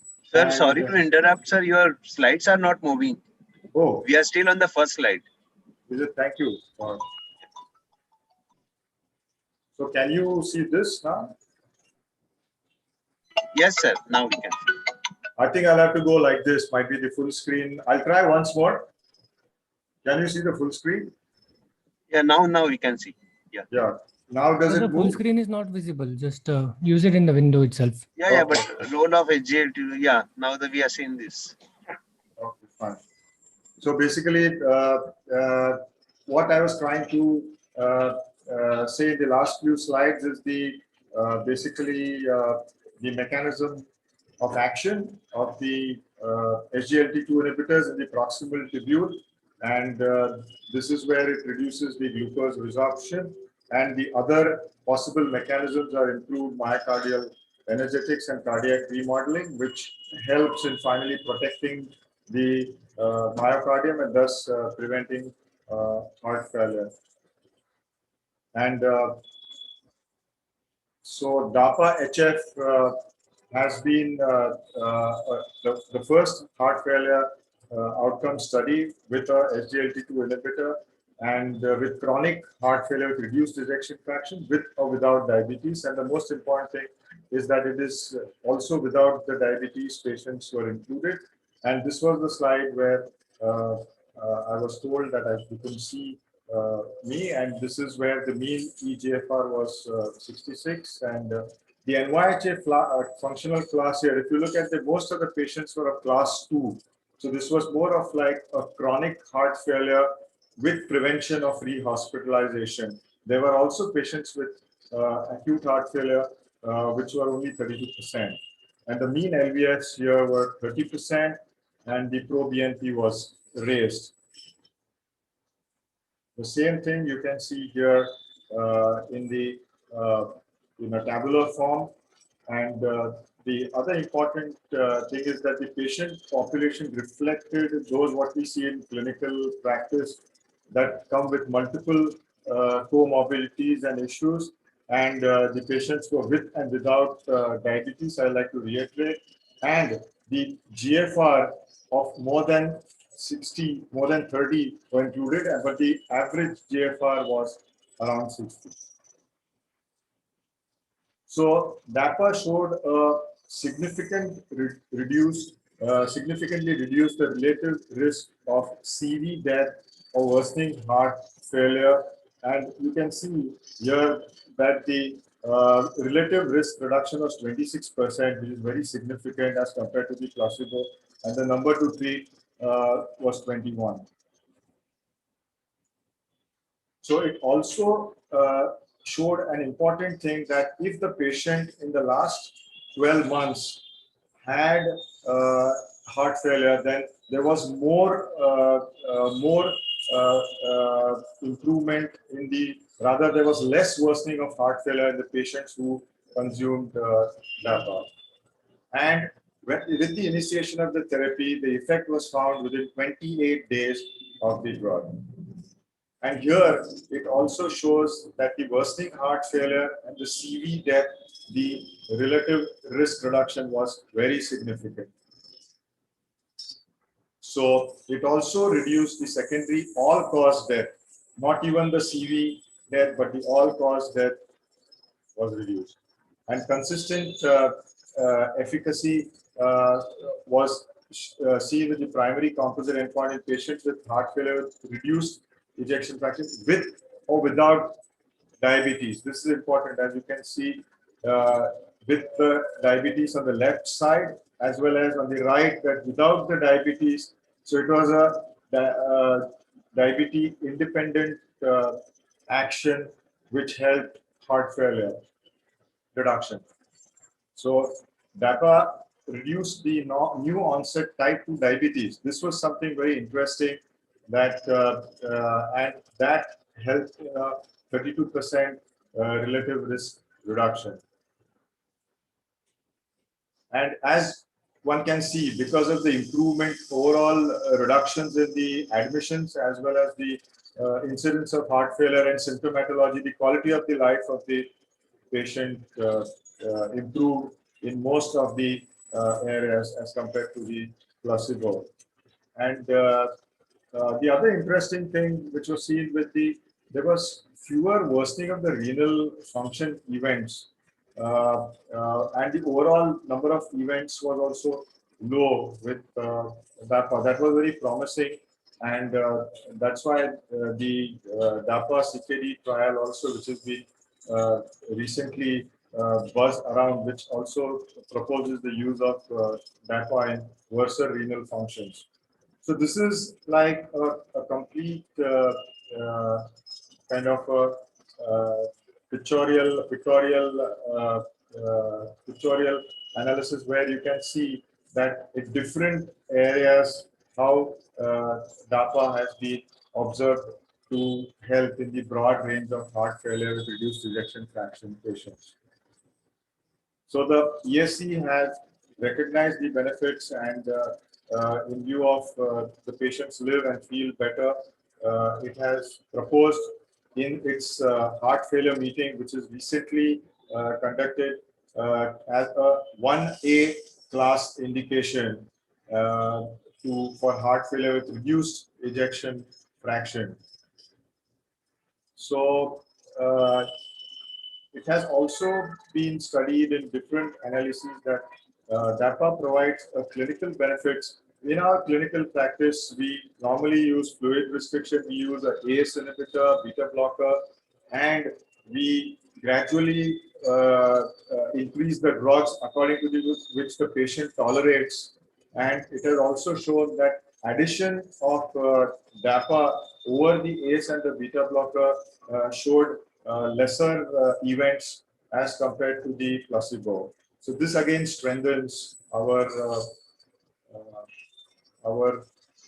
analysis towards this drug and gives us confidence that we can use this drug in our clinical practice. And with the safety, it has in my clinical practice also, since the last 1 year, since the trial has been invoked, and we see that I also see there's not much really hypotension, and the diuretic use also actually doesn't really, when I use my diuretics in an acute situation, if the patient has had a chronic heart failure, it comes with a acute heart failure episode, we've not really have had to kind of change the DAPA in my clinical practice. And this could be also a promise that even in the acute heart failure scenario, DAPA, loop diuretics, and the other drugs could be possibly tolerated. There is a risk of urinary tract infection, and which you see, but it's not so frequent. And the most important thing, which I also see in my clinical practice, is that the renal events are low, and the protection is reasonable as what the trial has shown, and there is no much electrolyte imbalance. And many a times it has been also seen that some of our colleagues have already started DAPA 5 milligram, and the trial mentions 10 milligram as the initiation dose. But I have also seen that with the 5 milligram, and when I see patients coming in my OPDs, they also reasonably seem to be doing fine on the long-term basis, and their events of recurrence of heart failure also is less as compared to what they were before starting the drug. And compared with the placebo, dapagliflozin significantly reduces the risk of acute kidney injury. This is again reiterating the same by 44% in the DAPA HF trial. In the safety profile, DAPA is even in the renal safe. And here it also shows that there is no significant increase in the risk of the selected adverse effects with genital infections and the urinary tract infections. So, yeah, this is the same slide. So when you compare, it is possibly also we see that during the American meeting which was recently conducted, there is a SGLT2 and SGLT1 inhibitor which was introduced, and this has also shown that there is a CV benefit, there is a mortality benefit with all cause. The heart failure hospitalization is also reduced, and over and above the reduced ejection fraction, even the preserved ejection fraction have been benefited. So that is very promising for this as class as a drug. DAPA as well as EMPA, both the molecules would definitely have a class effect. But what has shown with the trials is that the DAPA has a little edge of the CV and all-cause mortality as compared to the EMPA, and it is equivalent, DAPA is equivalent to the ARNI in the CV death and all-cause mortality, which is important to note. So this is the comparison of the two, the same thing which is mentioned. So how do you initiate your patients? When you see a patient who comes with heart failure, with a reduced ejection fraction, and he has swelling in the leg, and he is like in class 2 to 3 symptoms. In the initial, if he is in 3 to 4 symptoms, then obviously we would admit the patient. He'll require IV diuretics, fluid restriction, and once the loop diuretic phase is gone and the patient is better after a few days, then one should initiate the therapy. Initially, we all in our practice have been doing a vertical approach where we start the drugs one by one and hope that there is no interaction and no much changes. But the new ESC, the European Heart Society, mentions a horizontal approach, which means that we should start the drugs, the pillar stones of drugs, that is the ACE ARBs, then the ARNI, or the mineralocorticoids, beta blockers, these 4 drugs with DAPA together. That is what the ESC mentions, which I will. This was the initial ESC guidelines, which were trying to with the trial where we can fix it. But now it is very clear that we should go with the horizontal approach, and this is what I guess is the there are different trials which have been proposed to that regards. These are the different guideline committees which have proposed the Canadian Cardiovascular Society guidelines, which say that they recommend the SGLT2 inhibitors to be used concomitantly with type 2 diabetes and with and without diabetes, but to prevent cardiovascular mortality. This was updated in 2020. The Scottish guidelines also mentioned the same. And this is what I was mentioning, the 4 pillars of therapy. This is the McMurray, who was the investigator. Dr. McMurray was the investigating doctor for the DAPA-HF trial, which shows the importance of the ARNI, beta blocker, mineralocorticoid, and DAPA to be added at the horizontal level, that is the initiation of therapy, and then gradually I think one can increase the doses on the ARNI and beta blockers and the MRA as the patient tolerates to get the full effect on the long term.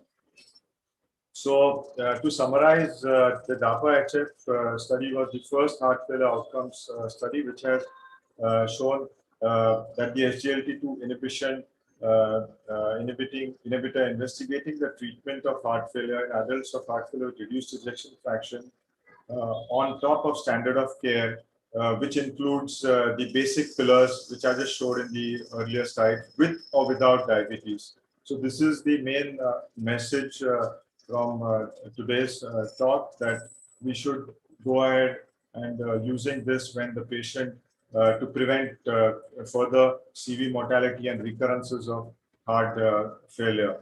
And it has DAPA has shown a significant statistic significance in the clinical meaningful reduction in the risk of worsening of heart failure events and cardiovascular death when compared to placebo, as well as improvement in heart failure symptoms when added to standard therapy. And the safety findings of DAPA-HF were consistent with the well-established safety efficacy profile, and the rate of discontinuation was low. And even in renal patients, it has been tolerated. So I'll stop my sharing of my. Thank you for your patient listening. If there are any questions, then I will. Howard? Yeah, thank you very much, sir. Just going through the questions.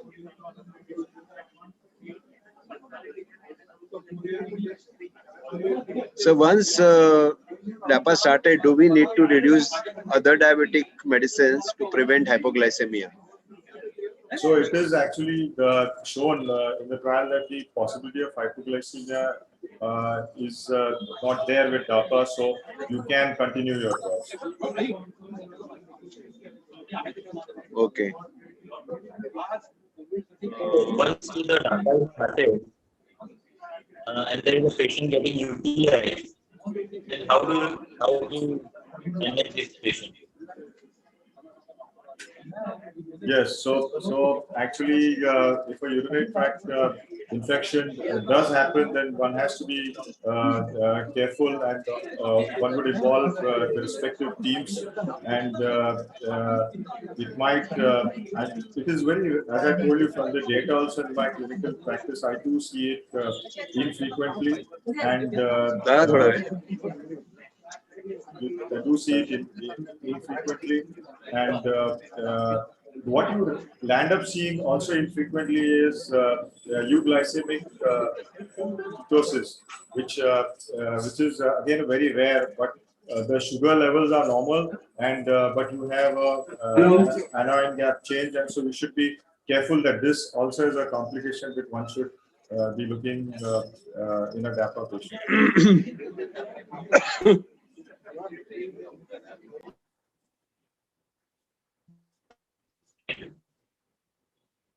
Dr. Anil can take over. I cannot hear, sorry.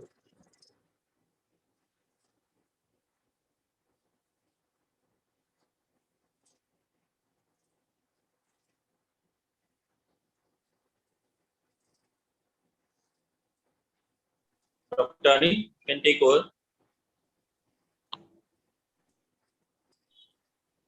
Thank you, Dr. Vani. That's Thank a you. very nice talk. And IMA Mumbai branch is very grateful. Thank you very much for sparing your time on this Sunday. Thank you for the kind invitation, and I'm really happy to be here for the IMA Mumbai branch. Thank you very much. Thank you.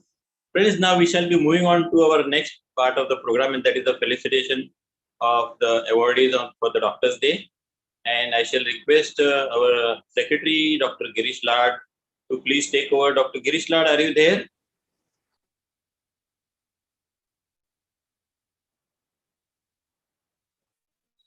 Dr. Girish Lad? Dr. Awad, please take Yeah, over. the relay will, he's there, but the relay will take a little time. Okay. We'll have to wait for 5 minutes, Dr. Jitesh. Okay, we'll have to wait for 5 minutes. Okay. So I request all the delegates to please bear with us. Please wait for a few minutes until we again get connected with the program. Yeah. So we just heard Dr. Gary Dudwadia, and he also going to come and being felicitated. He is one of our awardees for today's program. So you'll be again listening to him. We have 3 more awardees also.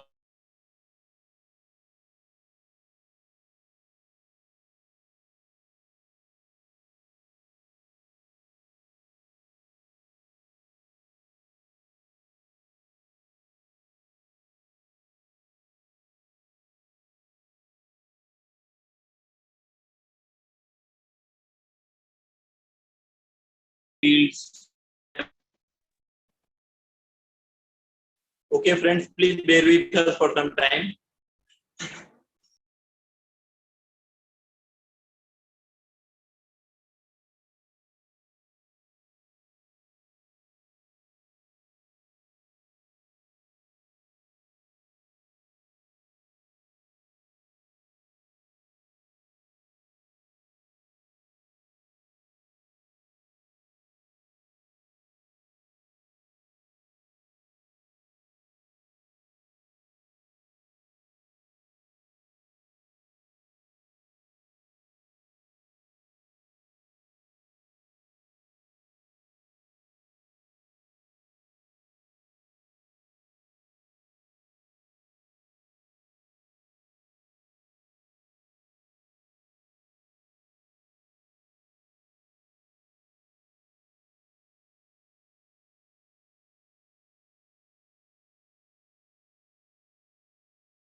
Floral bouquet के लिए आप, सरिता और कश्यप, फटाफट फटाफट।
Yeah, sorry, I was mute.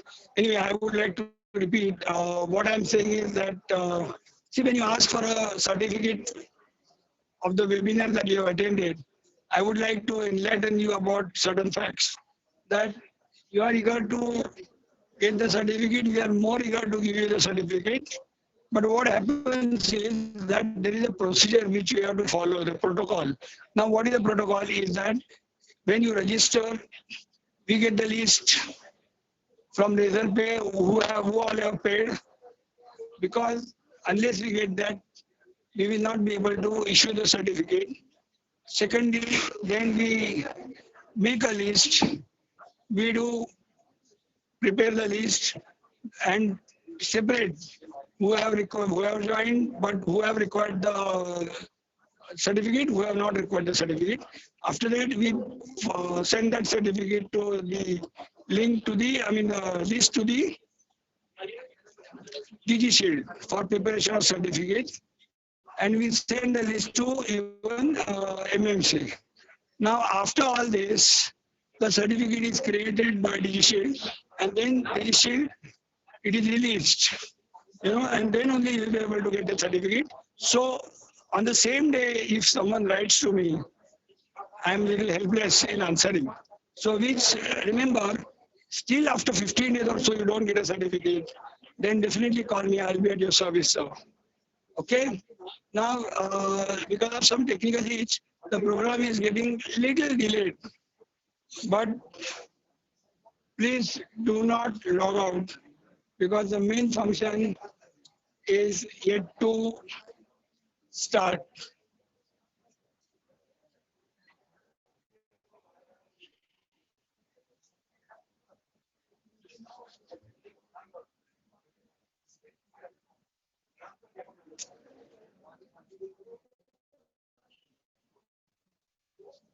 We are very happy that delegates not only from Bombay but delegates who are from Nagpur, Pune, Nasik, and all over Maharashtra, even outside Maharashtra, people are joining.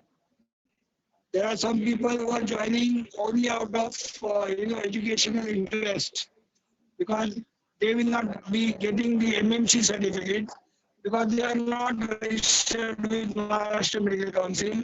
But still, there are people. Therefore, we are very grateful to you for last year, somewhere in June, when we had conducted a conference.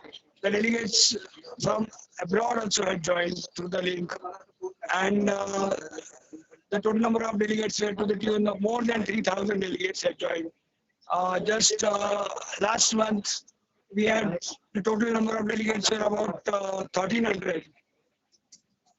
Plus, then immediately the previous webinar, people who had joined were more than 550. So we are very happy that we are in a position to impart information, knowledge through our expert speakers, and they are answering our queries also as a when you ask any questions, people like say Dr. Zavir Uruwadia, or people like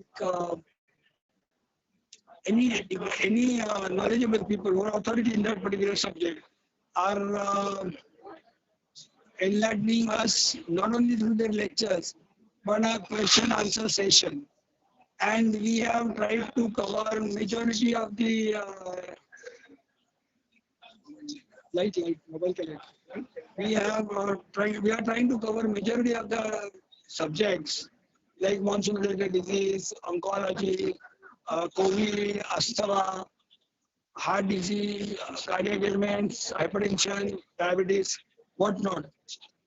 We will try our best to give the best because we are all indebted to all the delegates who are joining and attending it regularly. Because our strength is not our effort. Our strength is your response. Your response is our strength and not our effort. We will keep on doing the efforts, but that will be given the reward by you joining us throughout and making these talks and webinars successful. So just bear for some time because the webinar, the live function will start maybe within few minutes, so that you'll be able to witness it in the form of hybrid. Usually, on Doctor's Day, we always used to have it in a mass, on a mass labor scale. A lot of people used to come here and, we used to meet everyone, we used to feel very happy. But because of the pandemic restrictions, we are not in a position to, invite many people, but the show must go on. And that is the reason we feel that we are calling only a few number of people and trying to celebrate this particular program. Yeah, for the time being, I just put off my video because the awardees have come. I would like to receive them. Just keep on, just continue with us and bear with us.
Never.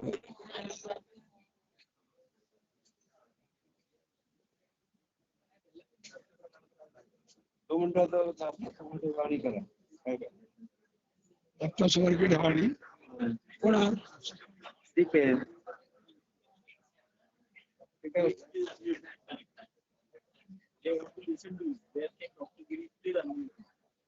अरे मैं unmute ही हूँ देख सुन of course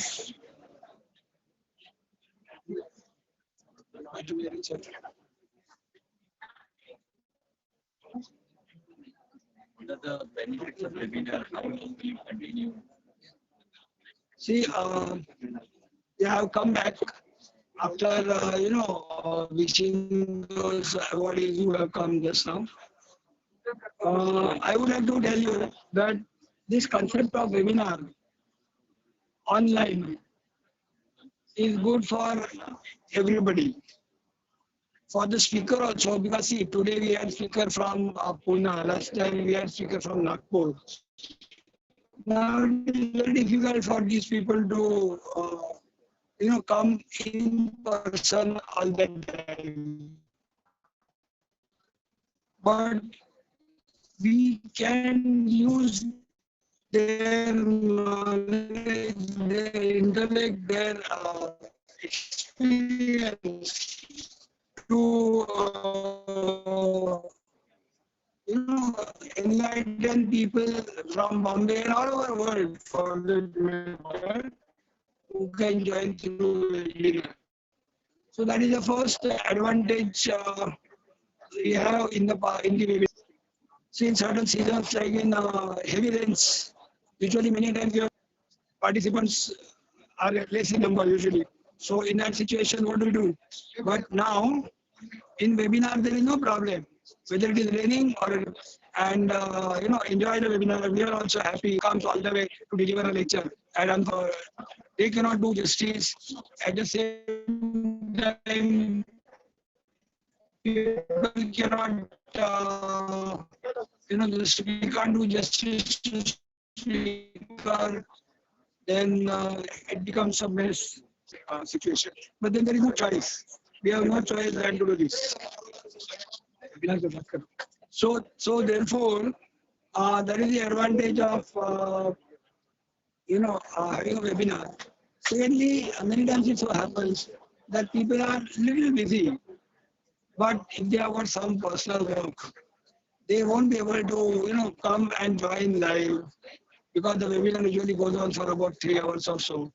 But in that scenario or in that situation, usually what happens is that you will be able to log in for major part of it, and in between for a few minutes or so, people do log out or whatever. So their webinar information they receive to a larger, having the webinar. Thirdly,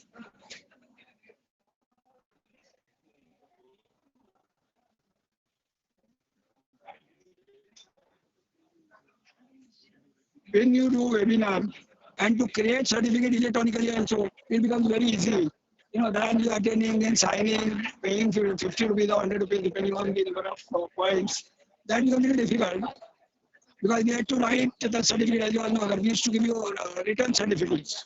But now it's coming online, so your hassle is also less. Otherwise, one day you come for webinar, second day, the same lecture live, and some other time you have to come to office to collect your certificate. Now that is not the scenario. You get your certificate online on your mail directly on the digital app. So I feel that the pandemic has taught us many things. The most important thing the pandemic has taught us is that you have to be tough,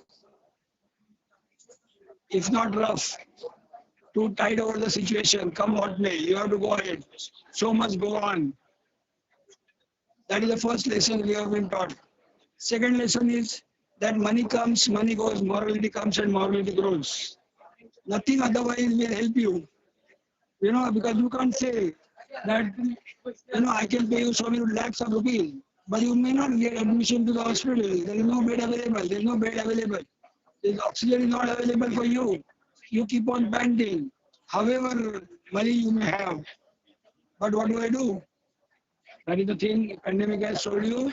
That see, never ever boast for anything in life because it is not going to be in your own success or on your own ability.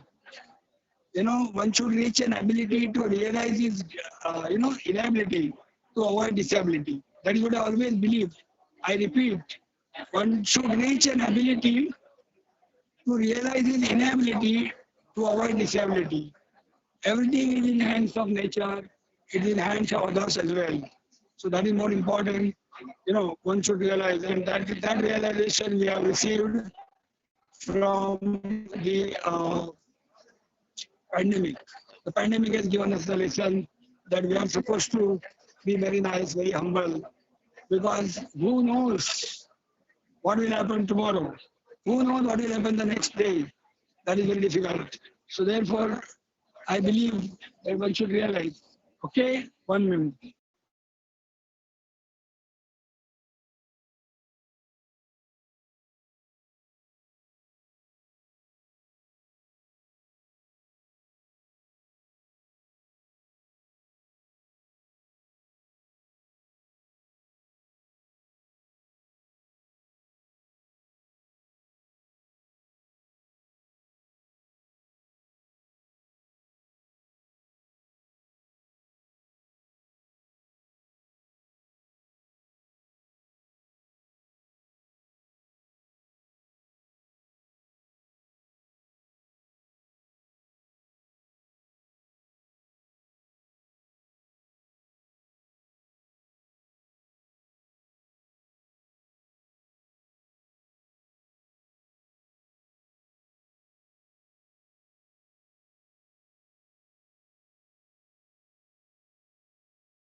Yeah, one more suggestion I would like to give to all the delegates to join.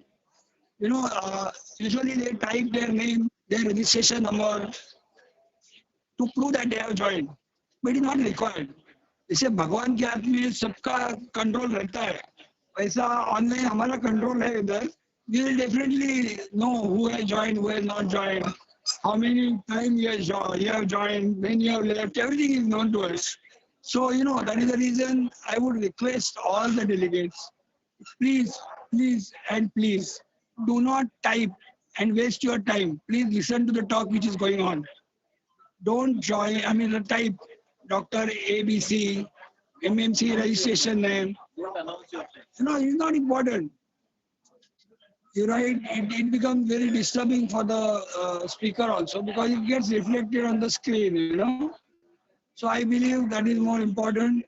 And so I expect cooperation from all the delegates, like you people are joining in large numbers to make our program very successful.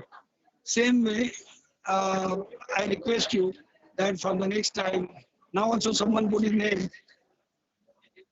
So it is my earnest request from bottom of my heart, because that is not acknowledged by us at all. We don't read that also. So don't waste your time in doing that. Just spend your time in listening to the webinar and get those pearls of knowledge from the expert speakers. And don't worry, it is our prime duty to see that we give you certificate for your attendance and for your fees that you have paid. So be assured that our cooperation will always be there for you, because ultimately it is an organization for you, it's an organization by you. So that is more important.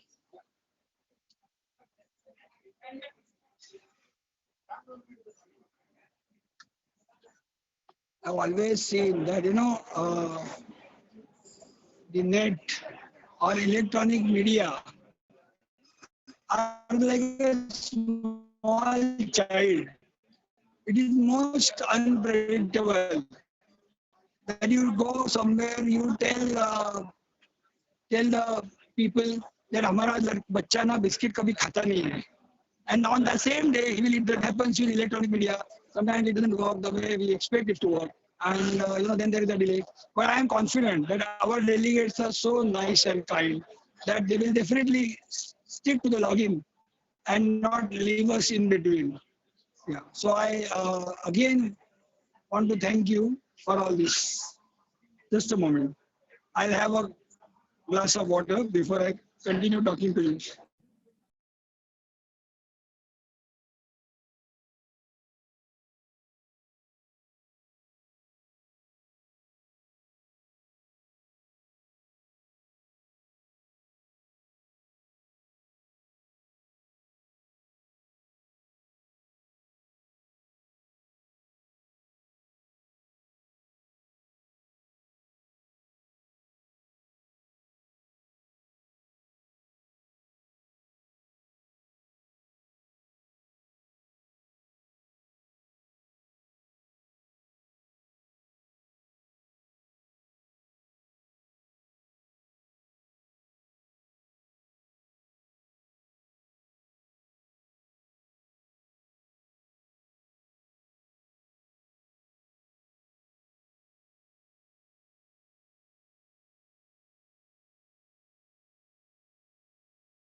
Yeah, now I would request any of the delegates, if you have any query till the program starts, you can type the query on the screen and I might answer if I can.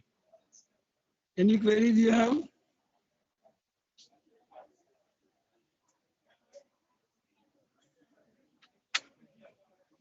Very nice. No queries so far. Whenever I used to teach in a medical college, at the end of the lecture, I used to always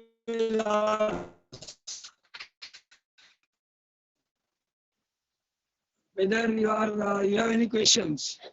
So clearly means either they have understood fully or they have not understood at all. Or probably they feel, ये क्या सिखाएगा यार हमको? That kind of thing. So that is why people never used to ask questions. But when I really requested them to ask questions, they started asking. Because many times there is a element of hesitation, element of fright. I don't think. See, we are all same. Why I'm senior? Because my parents were married earlier. I came to the earth earlier, so I became professor, and they became student. After some time, now they have become professor. So, part of the story is that there is no issue at all. If you have any query, you can type and put on the screen. I will answer.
Mobile के मेरा mobile पे हो गया login, मेरा भी login है।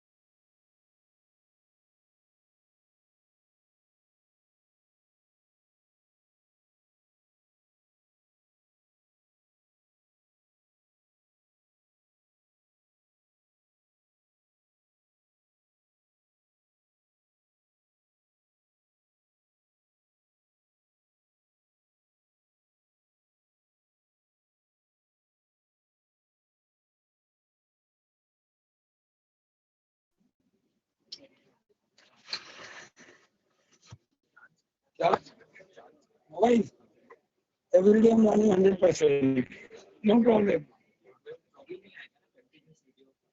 4 का 6 घंटा बात कर, कोई प्रॉब्लम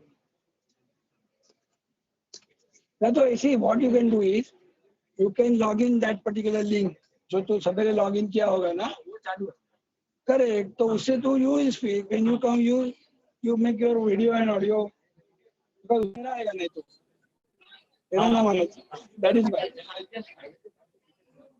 योर इसके ऊपर रख देना। इधर इधर इधर इधर दिखेगा। अभी मैं ऐसा करूंगा तो इधर से इनको सुनने को आएगा, बट कुछ तो दिखेगा उन लोग को। हाँ बस बस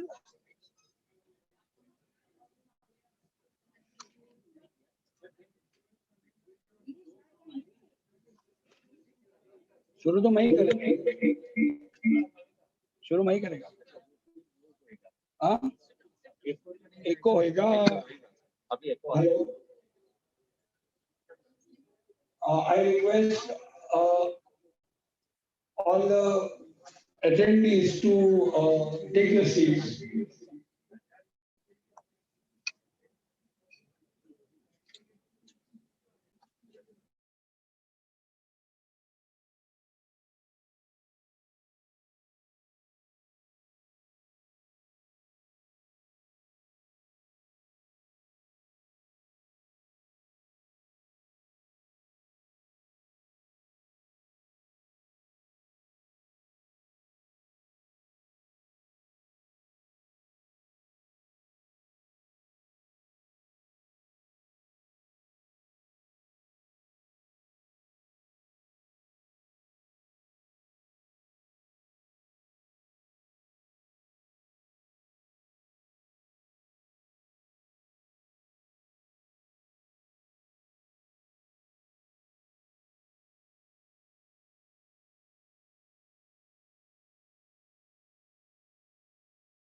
This day is an opportunity to raise awareness about doctors' role in medical practice. On this day, people across the country acknowledge the commitment and the dedication of the medical and healthcare fraternity towards society. It is also a significant day for doctors themselves, as it provides them an opportunity to reflect on their career and remind themselves of the ethics of medical practice. On this day, the medical associations felicitate and honor outstanding members of the medical profession. This year, it's a blend. It's a blend of the celebration. At the same time, it is paying homage to our fellow colleagues who have sacrificed their lives in saving COVID patients, as they are called COVID warriors. So, subsequently, people will definitely stand for to be not now, later. But even so, today is a blend of celebration and remembering those people as well. IMA Mumbai branch celebrates Doctors' Day every year with many community and social activities. Our president will tell you about what are activities we do around this particular period of time. Today we will be honoring well-known distinguished doctors, Dr. Zarir Ulwadia, sir, Dr. Sunil Keswani, Professor Dr. Balkrishna Arsul, Dr. Mangala Umare, for their outstanding contribution to the medical field and society at large. We are also honoring our own Dr. Rajendra H. Trivedi, family physician, for receiving Dr. H.M. Shah Lifetime Achievement Award. Of course, person who will introduce him will be details of that, but I feel it is my responsibility to say that Dr. Trivedi is Murti Lahan but Kirti Mahan. We welcome them with great applause. About much ado, because we already spent a lot of time because of the electronic gimmick, I request our President, Dr. Jitesh Mehta, Chairperson, Doctors' Day Celebration Committee, Dr. Hosi Kapadia, sir, to escort our distinguished dignitaries, Dr. Zarir Ulwadia, sir, Dr. Sunil Keswani, Professor Dr. Balkrishna Arsul, Dr. Mangala Kumare, and Dr. Rajendra H. Trivedi to the dais. Also, I request Dr. Pankaj Bandarkar, Honorary Secretary, IMA Maharashtra State, to come to the dais to grace the occasion.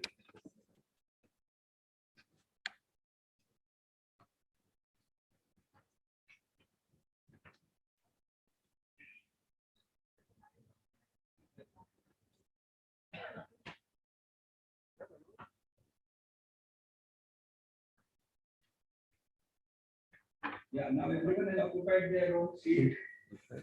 Now I request Dr. Kashyap Dakshini, Dr. Usha Shah, and Dr. Sarita Devi to welcome the dignitaries on the dais with floral bouquet. One by one, I call upon the names. Dr. Jitesh Mehta, IMA Mumbai branch. Dr. Zarir Ulwadia, sir.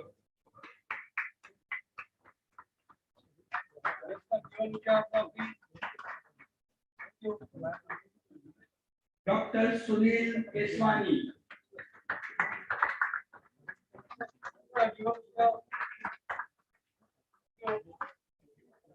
Professor Dr. Balkrishna Arsul.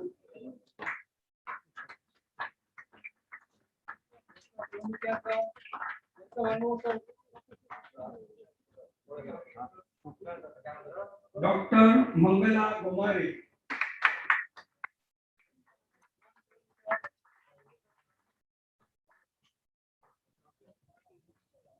My beloved Dr. Rajendra Trivedi.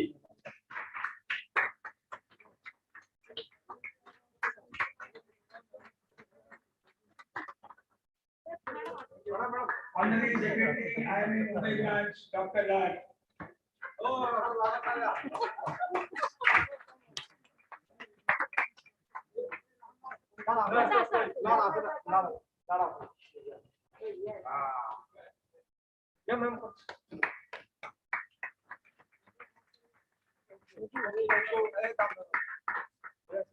Thank you. Thank you, sir. Thank you very much. Thank you. The most honorable secretary of the IMA Mumbai branch. Dr. Pankaj Bandarkar, Oh, Sri Secretary Sahib. Indian Medical Association.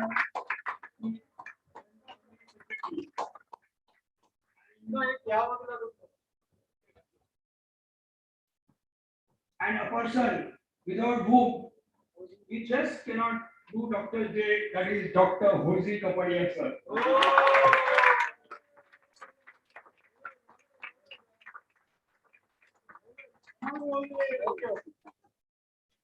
As you all know that because of pandemic and so many restrictions, we cannot call many dignitaries on the dais. So I acknowledge the presence of other dignitaries of the dais. Dr. Shivkumar Uttare sir, yeah, he is busy in some webinar. So I go to the next one. Dr. Prakash Chandra Borana, Senior Vice President, IMA Maharashtra State.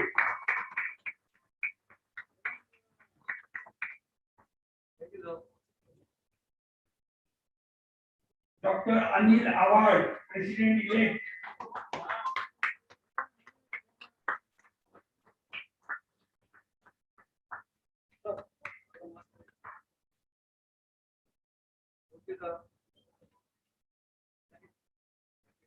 Dr. Sujatunnisa Attar, immediate past president.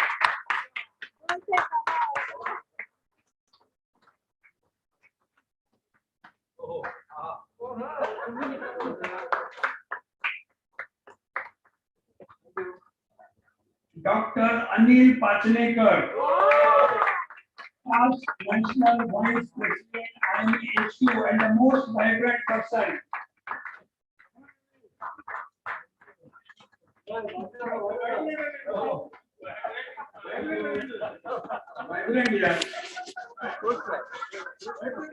Dr. Vijay Punjabi, sir, I think he will not reach on past national vice president IMA. Now, the next one, IMA prayer and flag salutation. I request all of you to rise for IMA prayer and flag salutation, and we now IMA prayer you have to repeat after me. May everybody be happy. May everybody be healthy. May everybody be free from pain. May everybody be free from sorrow. May we be the healing cure beyond every greed and fear. Yeah. Now I request you to get back to your seat because I'm going to. Okay, you can stand. Sorry. I may flag salutation. Please do not repeat. We, the members of Indian Medical Association, stand here to salute our national flag.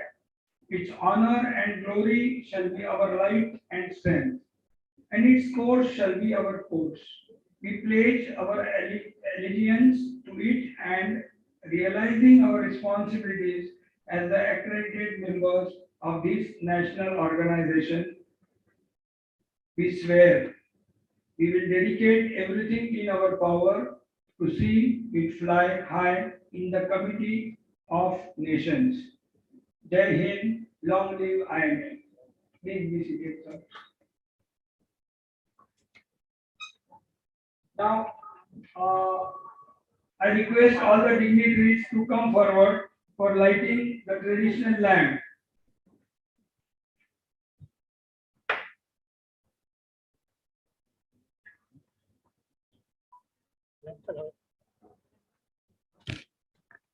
And I request all the people in the seats that you are supposed to see with your eyes, listen with your ears. Please wear your masks because you're not supposed to.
See, I would like to call upon our past presidents,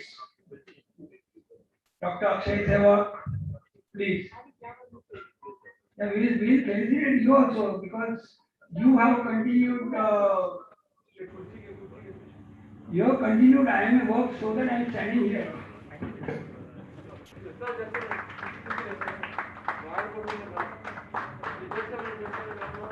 Thank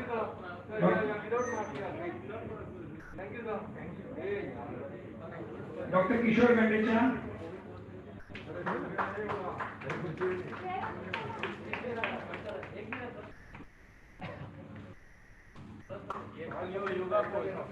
He is our yoga guru also.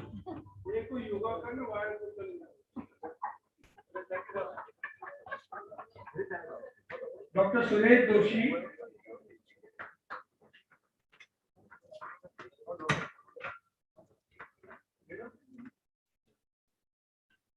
Dr. Barot.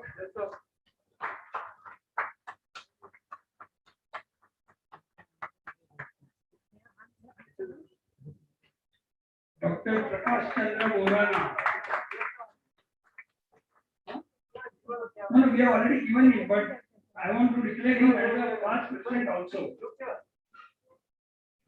Dr. Sunita Chirsagar, past president.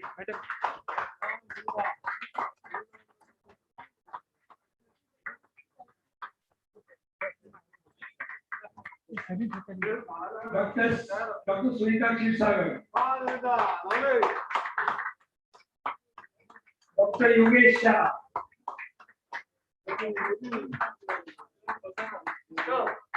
And Dr. Salim Sachani.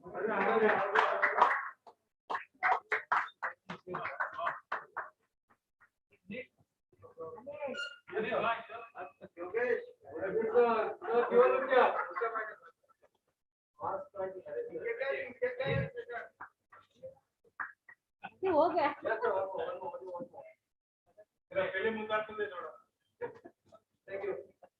Dr. Sarin Sachani, please.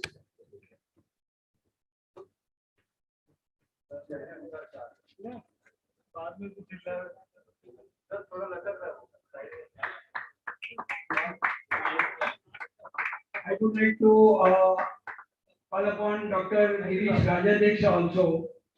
He is our Vice President. Not only because he is our Vice President, but he has been instrumental in delivering so many lectures in our webinars and contributing to the success of IMA. Yes.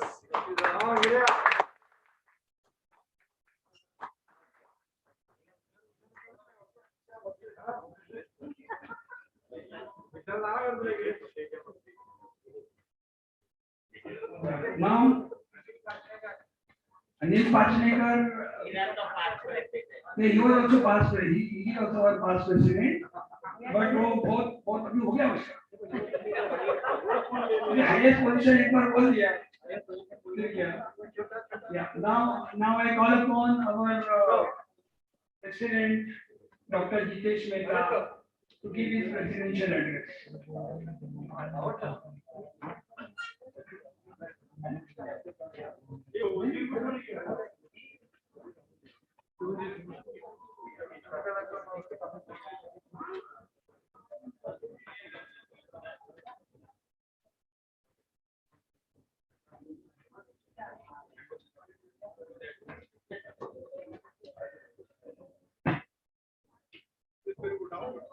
It was supposed to be good morning, but now it's good afternoon.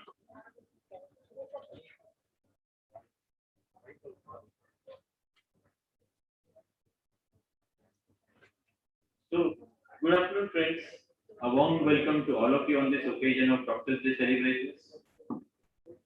I welcome our distinguished awardees, Dr. Dharir Wadia, Dr. Sunil Keswani, Professor Dr. Balkrishna Atul, Dr. Mangala Gumare, Dr. Rajendra Trivedi, Honorary Secretary Dr. Pankaj Bandarkar. Of course, all the other dignitaries of the IS, they have been welcomed, but a warm welcome on my behalf to all of you sitting down there for your work for the IMA. Friends, this day signifies the appreciation of the medical fraternity for their dedication towards mankind, more so in the recent trying times, where each one of us, in our individual capacities, have put up a brave front to protect, treat, and guide our fellow countrymen, our near and dear ones, and our colleagues. Let us all be reminded of those COVID martyrs too, who, like true soldiers, have laid their lives in the line of duty. Friends, you all must have seen videos of doctors being manhandled brutally all over the nation.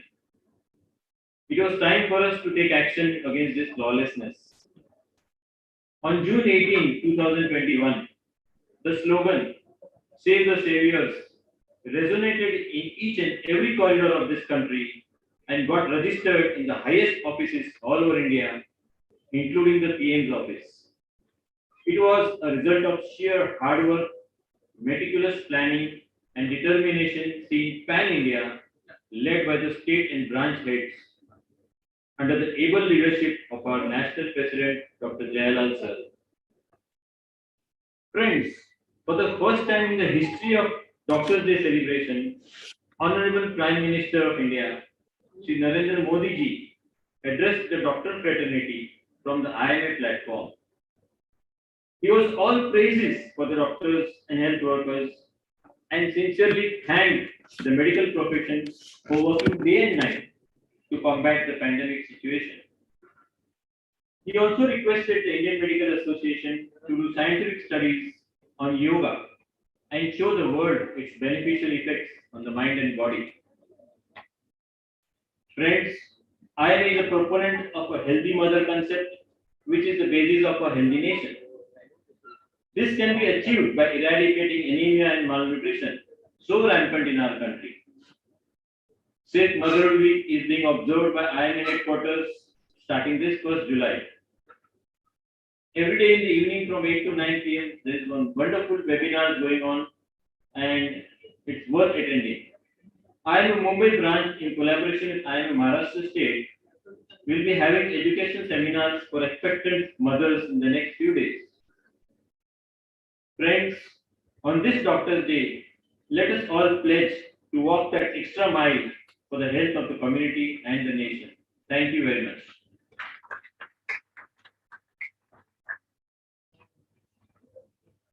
Now I request the chairperson for today's program, Dr. Uti Kapadia sir, to give his message. Dr. Uti Kapadia sir, as you all know, that he is a past president of Indian Medical Association Mumbai branch, as well as past president of Indian Medical Association Maharashtra State. And he has been conducting this program as chairperson for years together. He has done this work tirelessly, and that is the reason we are seeing today it being continued. Dr. Uti Kapadia sir.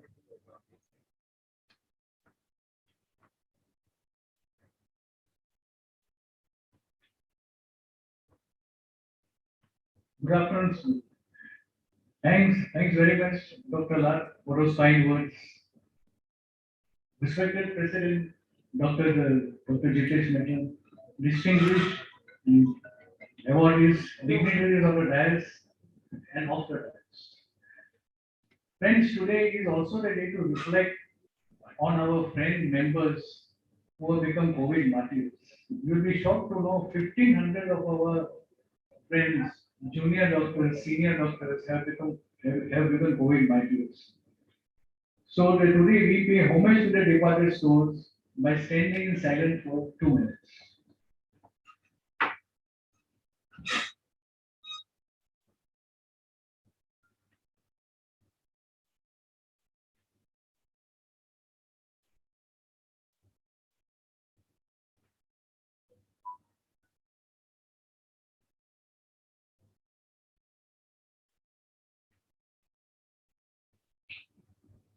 Thank you. IMA has started COVID Martyrs Fund, and we are also trying to get compensation of rupees 50 lakhs for COVID martyrs from the government of India. Remember, doctors will go on treating humanity as long as humanity exists. Sir, one more thing, violence has reached epic proportions in hospitals and medical practice, which has to stop. We urge the government of India to enact a central law so that culprits are properly punished. I wish for a day when the patients will celebrate the Doctor's Day. We hope that day comes.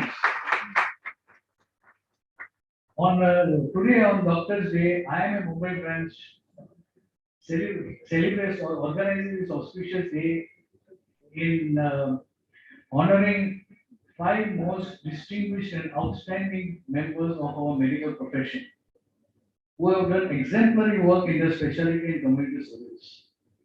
Today we are honoring Dr. Zari Udwale, consultant chest physician, Dr. Sunil Keswani, consultant plastic and burn surgeon, Professor Balakrishna Arsul, Dean in charge, 7 Hills Hospital, Dr. Mangla Gomar, Executive Health Officer, Municipal Corporation, Greater Mumbai, and our own close friend, our past president, Dr. Rajendra Trivedi, who is a family physician who has been awarded a Dr. H. Shah Lifetime Achievement Award. Friends, now without much ado, we would like to start with our ceremony. For the first award of distinguished doctor award is Dr. Zari Udwale, consultant chest physician. Very great global soul, and just like father, like son, they are both leading the medical profession. Now I request our past president, Dr. Sumita Shirsagar, to read his citation. Dr. Sumita Shirsagar.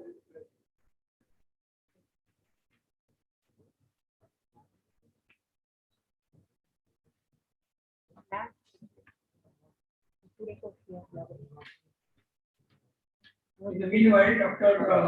Shivkumar Uttare sir has come here to grace the occasion. Please, we offer him a bouquet.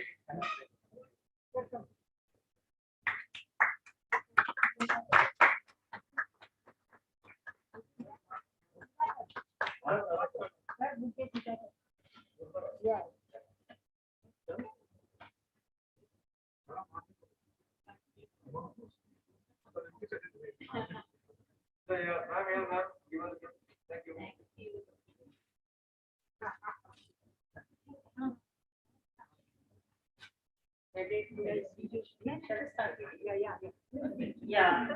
Good afternoon, friends. Now, Dr. Sunil Ugari will be felicitated by the President of IMA Mumbai branch. Meanwhile, I read this citation. The President, Honorary Secretary, and Managing Committee of Indian Medical Association Mumbai branch, Haji Ali, proudly confers upon Dr. Sunil Ugari the distinguished doctor on the auspicious occasion of Doctor's Day on July 2021.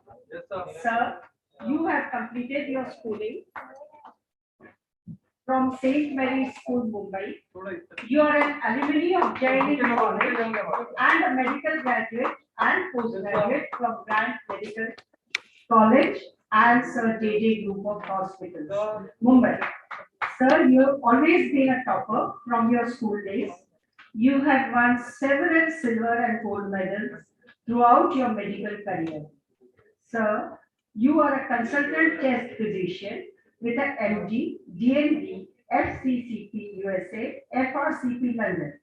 You have taken training in respiratory medicine at the prestigious Brompton Hospital, considered the Mecca of respiratory medicine across Europe. Presently, you are attached to the prestigious Beach Candy Hospital, Hinduja Hospital, and Parsi General Hospital. Sir, your name resonates as one of the most brilliant, dedicated, and dynamic chest physicians of our country. Sir, you have been invited to deliver lectures and orations at prestigious conferences and universities around the world. Sir, your very unique style of working, of blending your clinical practice with continuous medical research, wins you accolades always. Your clinics are always so busy, and you see a humongous number of patients annually with some of the most challenging respiratory cases from across the country. Sir, you have also established Mumbai's first sleep laboratory and pioneered the diagnosis and management of sleep disorders in the city. Your heavy clinical practice has never come in way of your medical research and teaching. Sir, your special interest in tuberculosis, MDR tuberculosis, IIT, and now COVID-19, you have over 190 PubMed indexed medical research publications.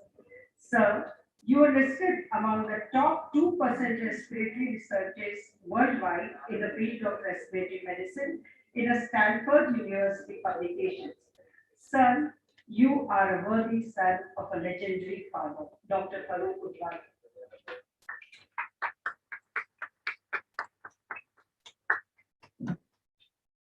Sir, you are the first to report cases of total drug-resistant tuberculosis from India. We stirred up intense medical and media attention in 2012 with 2,500 articles and in newspapers and news sites across the world, and the prestigious Lancet came out with a special feature on yourself. Sir, you have been an advisor to WHO Geneva and helped to formulate TB and MDR TB guidelines. So you have been invited to join the USAID India Aid TB Alliance and the Global TB Network to pursue global TB elimination. Sir, you have been regularly invited to prestigious national and international forums to present your views on respiratory cases and now even for COVID-19 awareness and treatment protocols. Sir, in 2017, you have been nominated by the Open magazine as one of the 25 top minds for the impact on public health. Sir, the COVID-19 pandemic has made you an extremely busy person and brought out the best of your talents to the fore, as you had to shoulder many additional responsibilities of being a clinician, an academician, a researcher, and a widely acclaimed educator for the medical fraternity as well for the general public. Sir, in COVID-19 times, you are actively involved in research and conducting trials, such as WHO trial of the solidarity study, a trial of favipiravir, a novel oral antiviral, a trial underway on the variant strains causing severe breakthrough infections, and trial underway auditing the errors in prescriptions for home treated COVID-19 patients before they were hospitalized. Sir, with your immense clinical and academic contribution in the COVID-19 pandemic, you have been nominated on the Maharashtra Task Force, which helps the state government with COVID-19 related medical advice. Sir, you are also a core committee member elected by the Supreme Court on National Task Force set up to address critical COVID-19 issues. Sir, you have been one of the pioneers in educating the public with your credible articles in all prestigious newspapers and your news interviews. Sir, this human service of yours to humanity in these times of COVID-19 pandemic will be written in golden words in medical history. On this auspicious occasion, Indian Medical Association wishes you bouncing health, continued success in all your endeavors, and abundance of happiness and a meaningful life ahead. Thank you very much.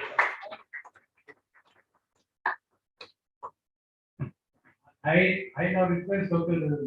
Zari Rumele to share his experiences and then say a few words.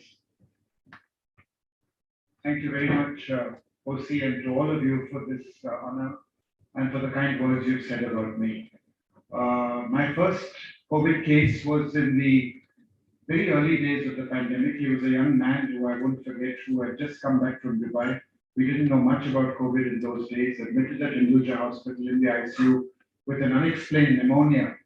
And he eventually went on to die of COVID.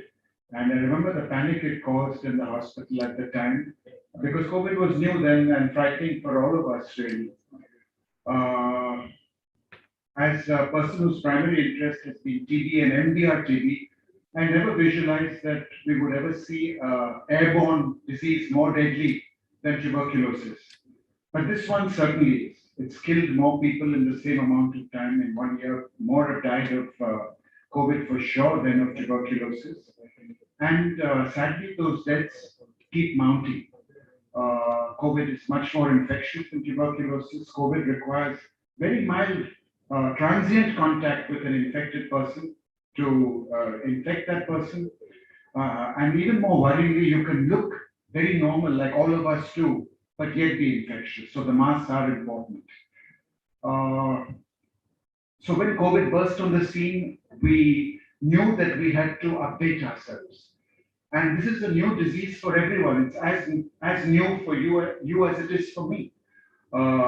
I made a decision to stop all my other research activities, stop my clinics for the first few months, in fact, and focus solely on COVID and educate myself really. So every Wednesday at the Hinduja Hospital, where I have a team now of about 12 or 14 registrars, all exam going DMB students, we chose to update ourselves on every advance in the field. And some of you might have heard my talk in the morning. There are 450 repurposed drugs available for COVID, which have been looked at. And all of them sound so promising when they're first presented, but you have to separate the corn from the chaff. Chloroquine, for example, which some of us took as prophylaxis, some of us prescribed so frequently, we now know is a worthless drug. Ivermectin, which is now next on everyone's pen, equally we know is a completely worthless antiparasitic drug and should not be used. Now, all this knowledge did not come naturally. It came only because we chose to update ourselves. And that is a choice that all of us have. And it's something that I've learned that whatever your age, you have to strive to be up to date so you're not left behind. And COVID has been a humbling experience. The second wave, as you all know, my colleagues, all of you know what a desperately heartbreaking time it was. I can't tell you how many young people without any risk factors at all we lost from COVID. So there was, for example, the joy of sending a 100-year-old man home after he recovered from COVID in the ICU, and the despair of losing a young mother who just delivered a month ago. We put on ECMO but we could not save. And the dreadful unpredictability of this disease is what continues to grip me to this day. That when you first see a patient, and you guys have the most difficult task of all, because you are seeing the patient on day one when his symptoms start, and you have no way of knowing which way the disease will turn. Will he run the usual standard mild course, and after a few days of cough syrup and paracetamol get well, not requiring anything else really? Or will he suddenly take a turn for the worse, require more and more amounts of oxygen, intubation, ventilation, and sometimes ECMO to get his lungs supported till his own body basically fights off the infection? As I said in my talk, there are very, very few of those 400 drugs which have actually got FDA approval, which have actually stood the test of time.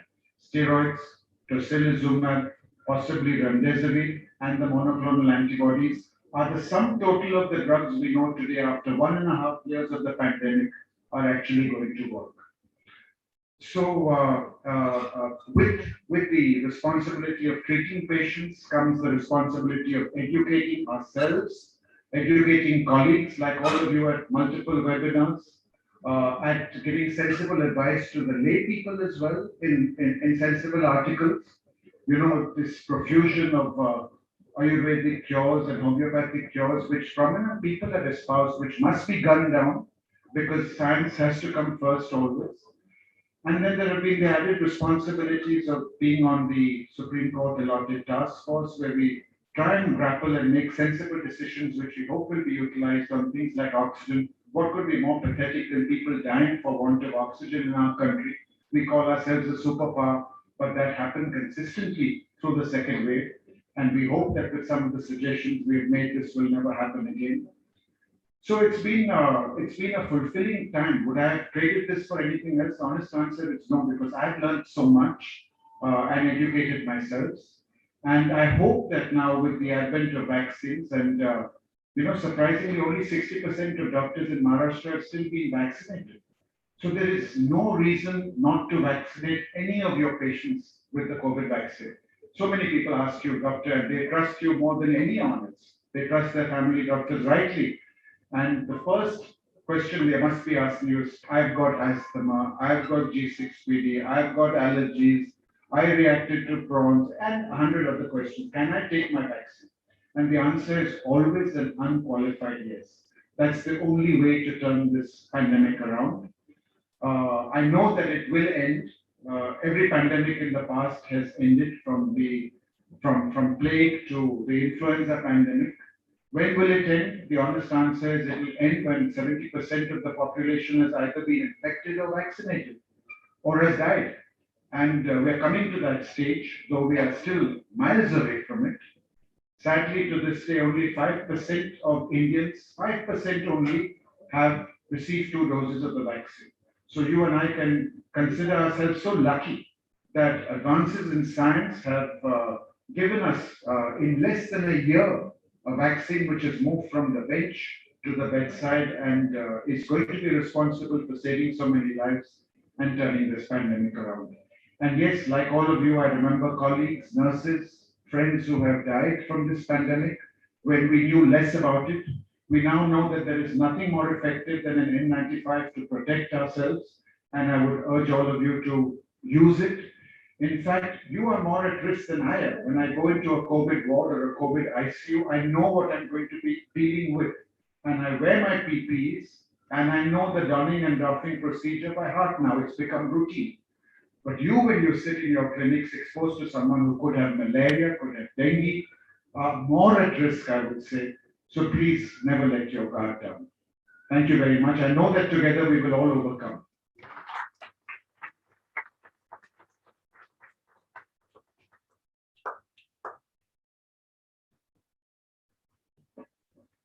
Thank you very much, Dr. Zarir, for that information experience that you have.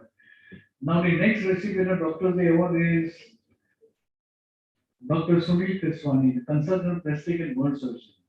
I request Dr. Kashyap Dakshini, member of IMA Mumbai by Managing Committee, to read the citation.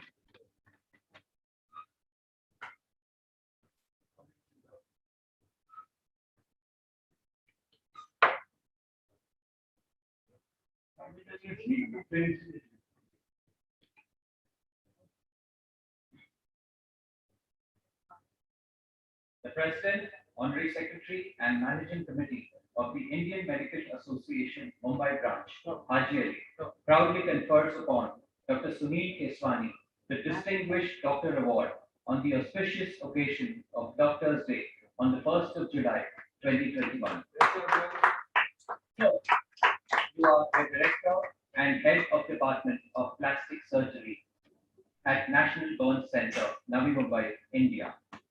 Sir, you are a plastic, cosmetic, and burns surgeon par excellence of the city of Mumbai. Sir, you have commissioned the National Burns Center in Navi Mumbai, the first dedicated state-of-the-art burns care facility in India. Sir, you are the crusader of burns prevention, and you have been running a burns prevention program in the city of Mumbai for the past 30 years.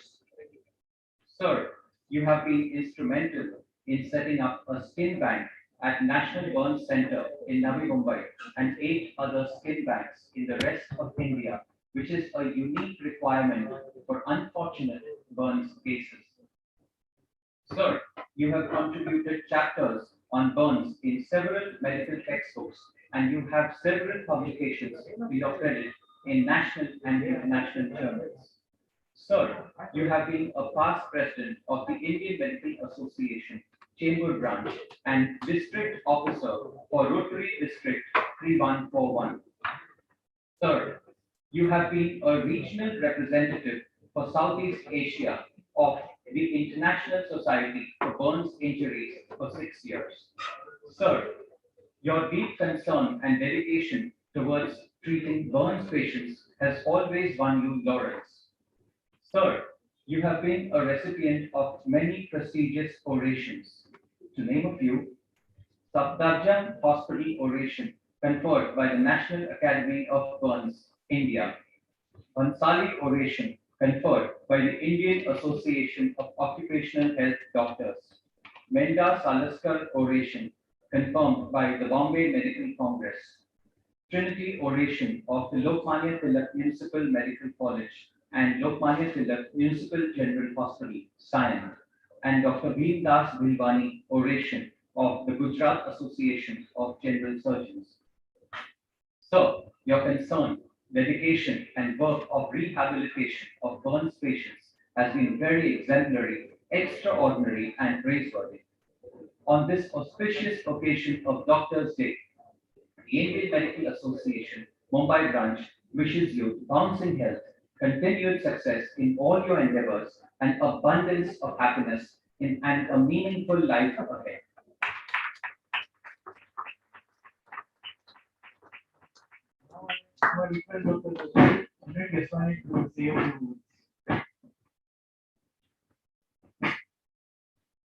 And it's indeed humbling and very extremely grateful for IMA Mumbai branch for having recognized our specialty and recognizing some of us doctors. It's nice to be in the company of my friends from Sion Hospital. We were co-residents together.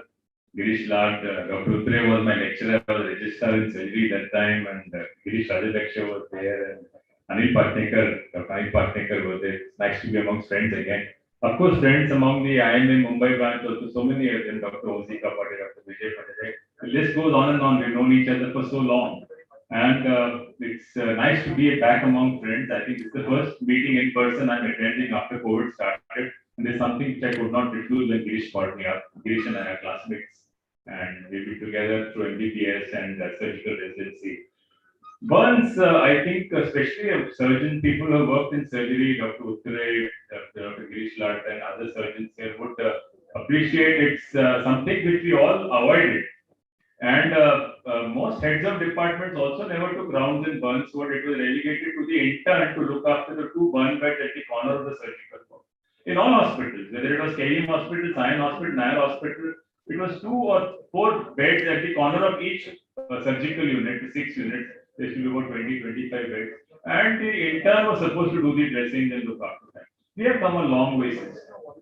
That time, बल से बच गया भगवान की कृपा थी Not anymore. Today, management of burns is part of critical care. Today, it is a surgical approach to burns. Within 48 to 72 hours after a burn injury, the dead tissue is excised. Skin from the skin bank, what is known as the allograft, is put onto the burn patient. An intensivist looks after the burn patient. There's a lot of monitoring which goes on time to time. X-rays are taken regularly. Investigations are done 2-3 times a day. I remember when we were in public hospitals and even 20 years ago in private hospitals, we didn't have the infrastructure. Here we are lucky that we have the National Burn Center, of which I am the director. And if a clinician is the director of a hospital, he knows exactly what he wants and he can get it next morning.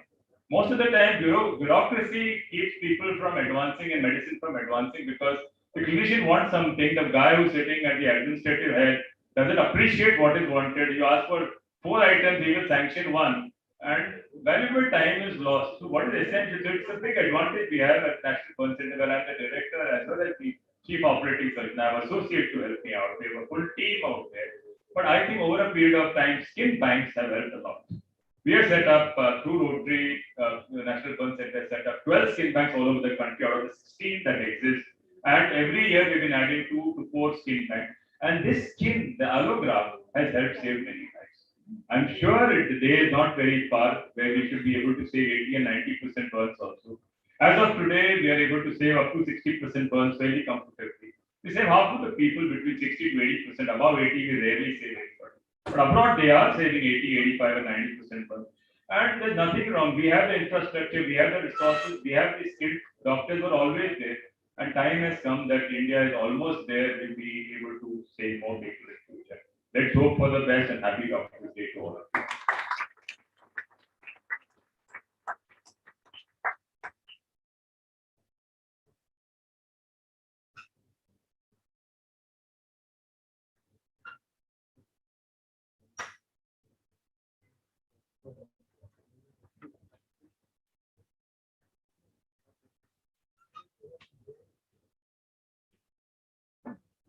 Bye-bye. Thank you, Madam.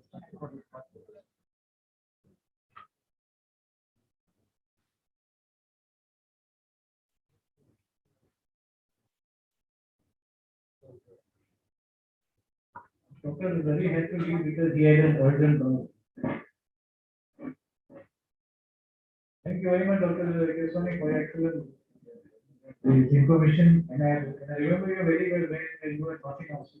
Long back, and your father was also there. Now, our next recipient of distinguished doctor award is Professor Dr. Balkrishna Atsul, being in charge of 7 Hills Hospital. I request Dr. Sarita Devi, member IMA Mumbai Managing Committee, to read this citation.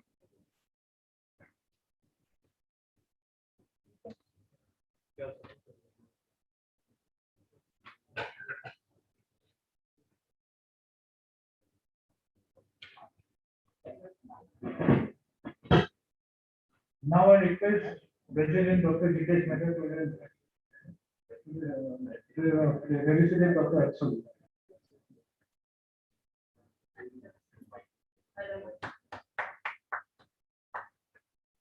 The President, Honorary Secretary and Managing Committee of Indian Medical Association Mumbai branch proudly confers upon Professor Dr. Balkrishna Atsul the Distinguished Doctor Award on the auspicious occasion of Doctors' Day on 1st July 2021. So, currently you are honoring the prestigious post of being in charge, 7 Hills Hospital, a dedicated COVID-19 center, and Professor Department of Community Medicine, Lokmanya Tilak Municipal Medical College, and Lokmanya Tilak Municipal General Hospital, Sion, Mumbai. So, you have secured MBBS and DPH from the highly recognized St. G.S. Medical College, Mumbai. So, you continued your academic career at another highly recognized institute, Lokmanya Tilak Municipal College, Medical College, Sion Hospital. So, from this college, you secured MD in Preventive and Social Medicine. So, thereafter you completed AFIH certification from Central Labour Institute, Mumbai. So, you have 33 years of vast teaching experience in the field of community medicine. So, in your professional journey, you have adorned the post of Head of the Department of Community Medicine, Lokmanya Tilak Medical College, and Hindu Hriday Samrat Balasaheb Thackeray Medical College. So, you were Project Director Additional, Mumbai District AIDS Control Society, Mumbai, on April 2012 to May 2014, another feather in your cap. So, your integrity and sincerity did not go unnoticed. You have been designated by Medical Council of India as coordinator and assessor for medical colleges, inspections for approval of new undergraduate and postgraduate courses, and renewal of the same since 2013. So, you have achieved a very important milestone in your career, coordinating with various stakeholders in starting new medical college of 150 MBBS seats at Dr. R.M. Cooper Municipal General Hospital, Juhu, Mumbai, now known as Hindu Hriday Samrat Balasaheb Thackeray Medical College. So, by your continuous efforts, this college is also granted postgraduate teaching medical college status. So, kudos to you for coordinating and making reality a mammoth project of undergraduate and postgraduate medical college affiliated to Municipal Corporation of Greater Mumbai after a gap of more than 50 years. So, you are executive member of Institutional Ethics Committee, Lokmanya Tilak Municipal Medical College and Lokmanya Tilak Municipal General Hospital, Science. So, you are executive member of Institutional Ethics Committee, Nanavati Hospital, Vile Parle, Mumbai, and principal investigator of research projects and clinical trials. So, you are life member of Indian Association of Preventive and Social Medicine and Indian Public Health Association. So, your academic brilliance is evident from the fact that you have more than 50 publications, including original research work published in prestigious index journals.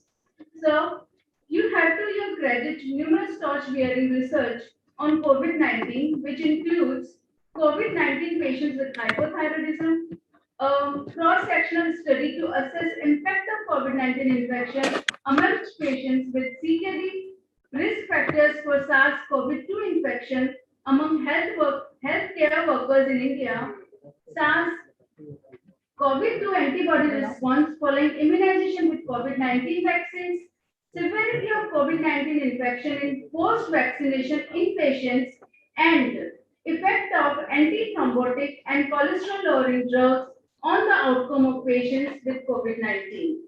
On this auspicious occasion of Doctors' Day, Indian Medical Association Mumbai branch wishes you bouncing health, continued success in all your endeavors, and abundance of happiness and meaningful life ahead. Thank you very much. Now I request Dr. Arsu to share his experience. Good afternoon, everybody. Thank you very much for selecting person from the field, that is community medicine. I think it is many a time on Doctors' Day, people appreciate most of the clinicians because they come directly in contact with the patients. But if you look at India, we are supposed to be given more of the primary health care, which is need of the population, especially in rural area. We are covering 60% rural population compared to the urban population.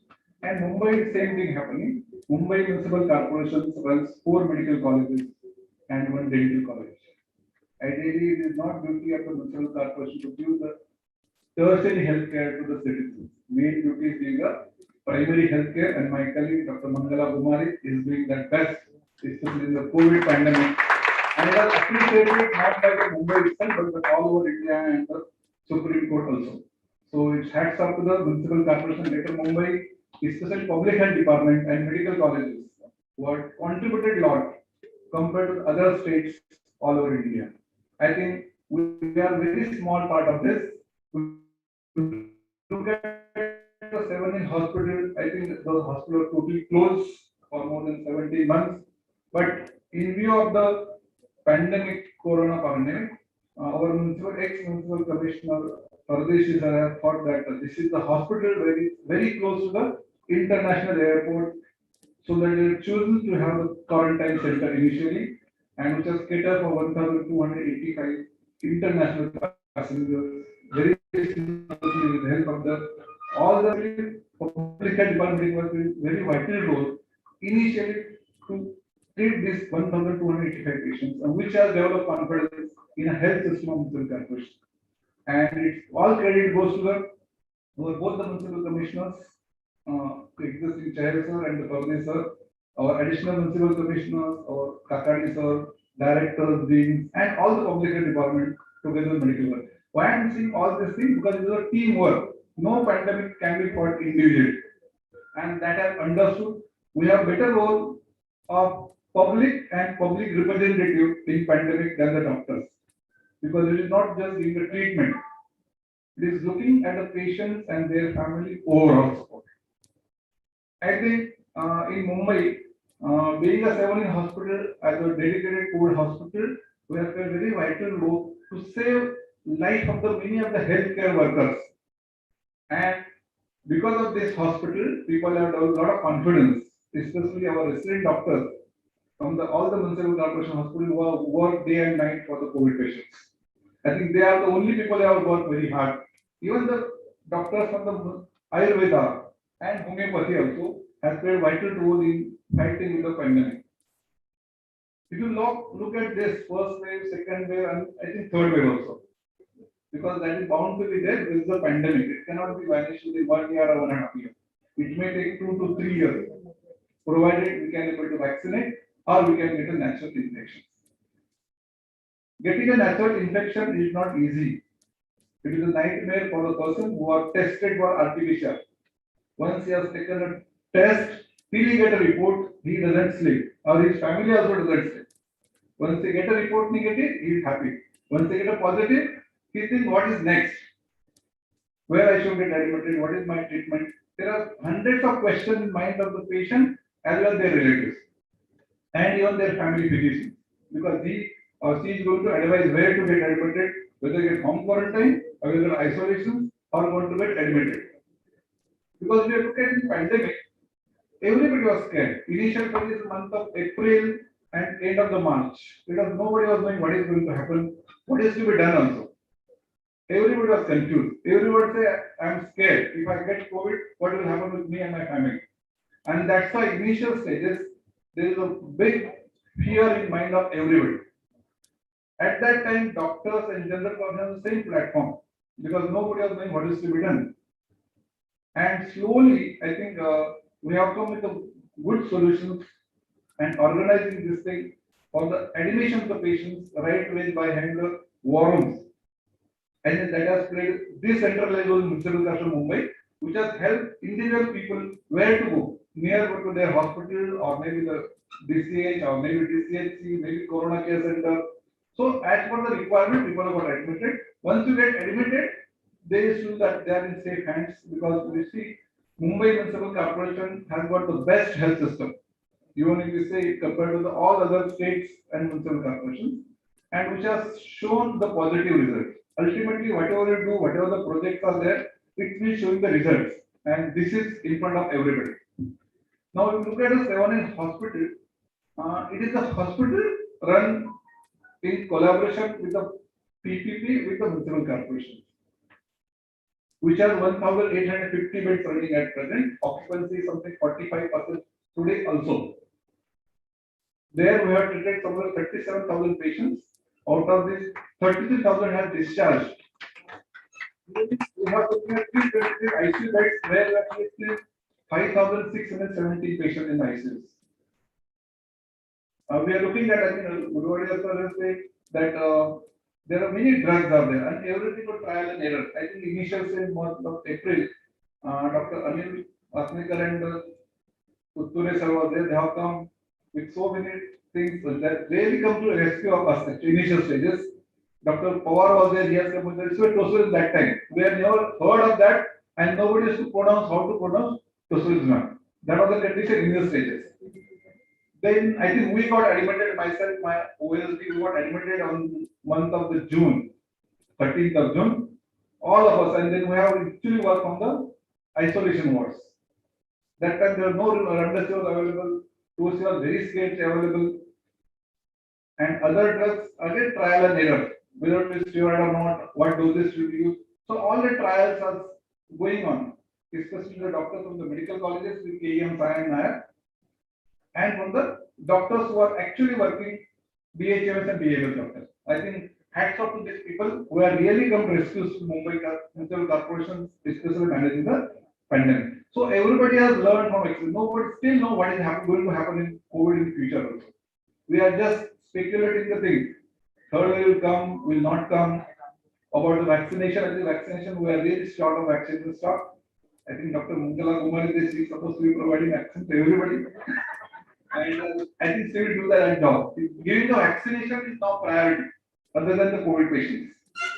And getting a vaccine is like achieving something, like passing exams. If you get one dose, you are happy, at least you are graduate. If you are getting second dose, you are postgraduate. That is the situation of the vaccination now. And those who are getting 2 doses and they are developing antibodies, they are very happy. They think nothing is going to happen with me, I can really work now. But that PhD. So, but the sad part is they are even after taking 2 doses of vaccination, after 4 months, still people are coming positive. How it has happened, nobody knows. I think many people don't test their antibodies. It may happen they may not have antibodies, or they may not have sufficient antibodies to protect themselves from the different strains of the coronavirus. So this is going to be at least for next 6 months. I think within 6 months we can have sustainable number of the people who are vaccinated or got a subclinical infection or natural infections, and that we are looking for so that pandemic can be able to end.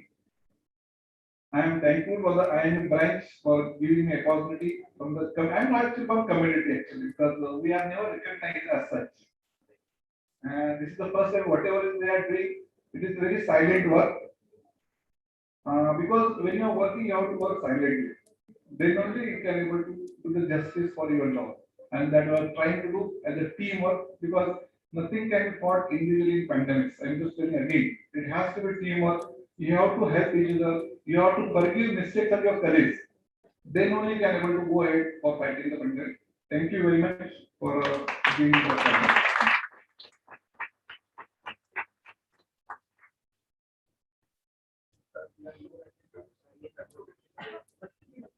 Thank you very much, Dr. Asul. Of course, we do appreciate the work of the community work done by you.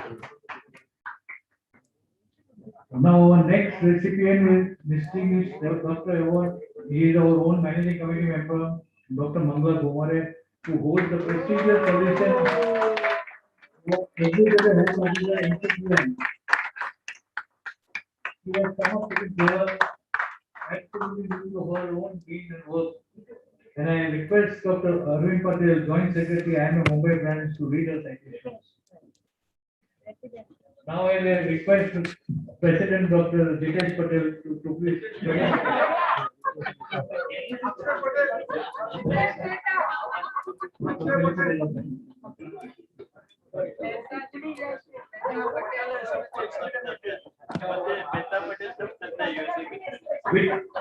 With privilege, I read this citation. The President, Honorary Secretary,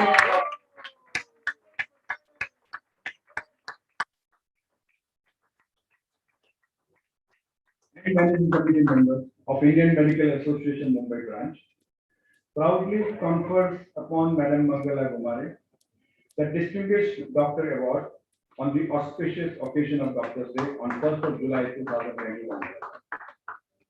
Ma'am, you have done your graduation from Marathwada University, Aurangabad, Diploma in Public Health from College of Physicians and Surgeons, and Diploma in Health Administration from All India Institute of Local Self-Government. Ma'am, today you are holding the highest and most coveted post of Executive Health Officer of Municipal Corporation of India.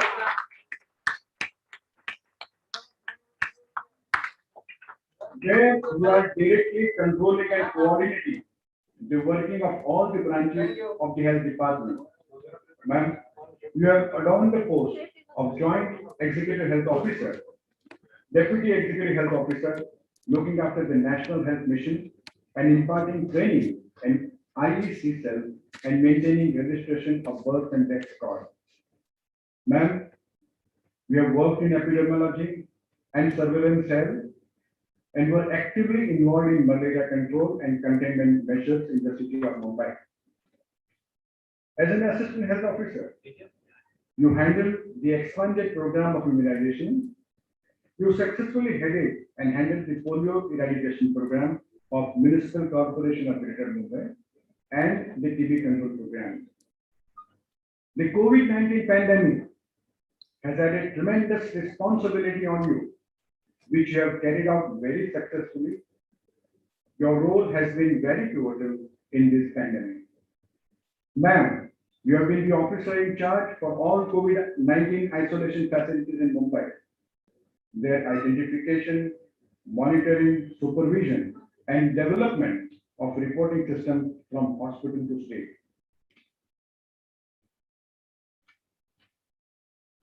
Ma'am, you have been coordinating with government, MCGM, and private hospitals in order to streamline suspected and positive COVID-19 patient flow, thereby reducing chances of exposure.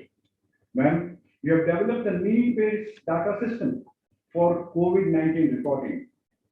You have been giving technical inputs in planning and implementation of COVID-19 related policies at the municipal commissioner level.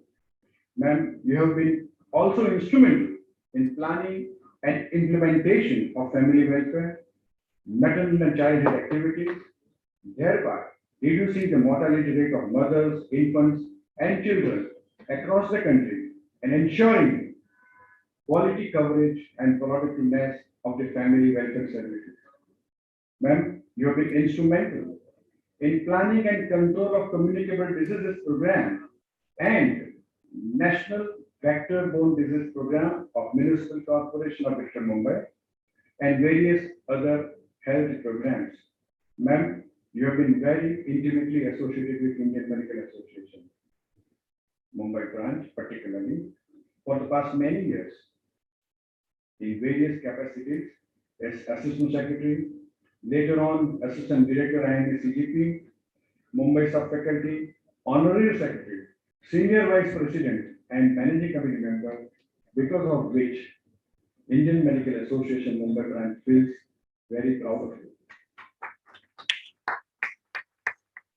On this auspicious occasion of Doctors' Day, Indian Medical Association Mumbai branch wishes you good health, long life, continued success in all your endeavors, and abundance of happiness and a meaningful life ahead. Thank you very much. Now I request Dr. Mangla to share her experience.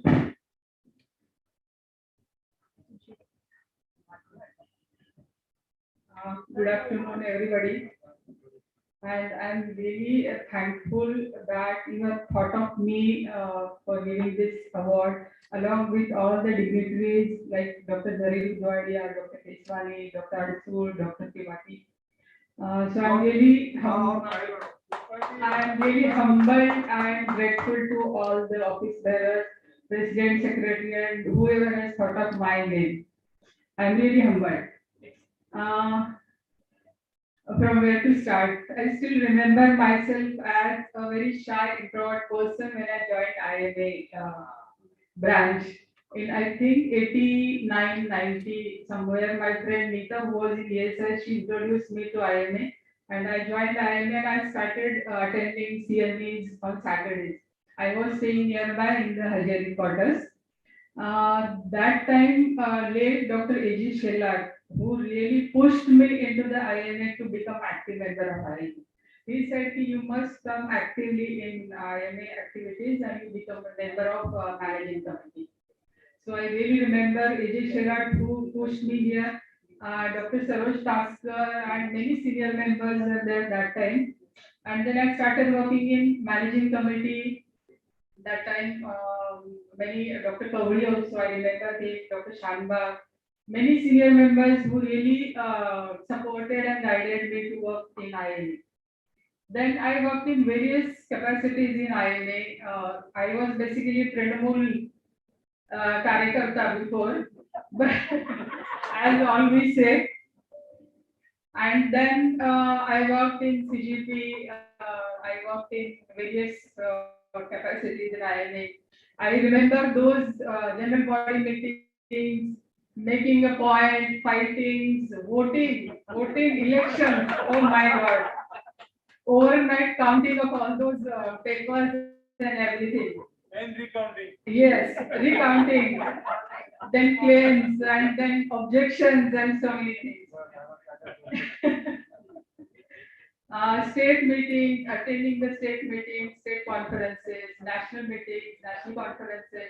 I really miss all those fun, camaraderie and fellowship. I really miss. And in 2006, when I joined as administrator in public health department, I wanted to really quit or go away from the IMA activities. But that time, my friend Sumita, she literally pressurized me and she made me secretary in IMA. That was, I think, last year I was active in IMA. Then I was little away from the IMA, but I really miss IMA culture and friends in IMA. All those friends, Dr. Anil, Sumita, Kaiser. I work with many people, Akshay. I just remember all names, but I really I enjoyed working with IMA, with all the colleagues and friends. From 2006, then I took over as the administration. I joined as tuberculosis assistant health officer. That was my first love. TB was my first love, and still it is there in my heart. So for TB control program, we are really closely working with Dr. Zarir. He is the TB champion, and Hindu Hospital and Dr. Zarir himself, they are really playing a great role in many TB activities which we are doing in public health department. Then came malaria. In 2009 and 10, it was havoc in city of Mumbai. People were dying of malaria, which was really treatable disease. I handled that also in 2009-10. Then came dengue outbreak, then came H1N1, then there was a threat of Ebola, Zika virus. So we handled all those very efficiently as a team. And then this after Ebola, Zika, then this COVID thing started in 2019. First case, when we came to know in Wuhan there is a case which is diagnosed as some new virus, COVID coronavirus. Since then, in 2020, from 1st of January, we started preparing for this corona thing. But we never knew we will have to face such a situation. That time, when people used to ask us how you are prepared for COVID, we used to say, yeah, we have an infectious disease hospital, that is customer hospital. We have around 25-50 beds are there. So we are prepared. And so now we can see the situation in MCGM, as Dr. Arthur has mentioned it. We have more than 75,000 beds in MCGM. COVID Care Center 1, COVID Care Center 2, DCHC, that is dedicated COVID health center, and DCH, that is dedicated COVID hospital. And I'm really proud to tell that Dr. Arthur is managing that Seven Hills Hospital. As I remember, Pardesi sir called a meeting and he said we now will have a visit at Seven Hills. That time it was not being in use. On Sunday morning at 6 a.m. we went for the visit, and that time sir declared that now this we will convert into a DCH. And rest is history. I mean, anybody, if somebody patient gets a bed in Seven Hills, then he's relaxed.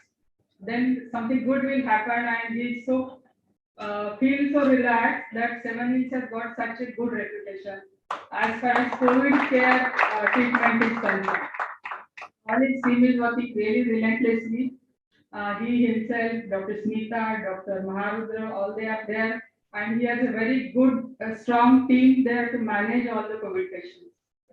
One of the best example, best reputed hospital we have in MCGM, that is Seven Hills Hospital. And how Seven Hills started before that was like when we started getting cases in March, but before that, when we started surveillance at the airport, That time, all the international passengers coming to India, they were screened and they were quarantined in some of the places. So one of the places which was used for quarantine of international passengers was 7 days. Before we started that getting as a DCH. So we started working from there.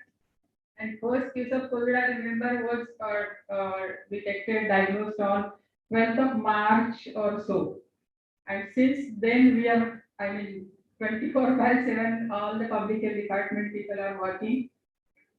Then first wave, June, it came in month of May, I myself had COVID. I was admitted somewhere in the hospital in month of May. Then post-COVID period was so horrible.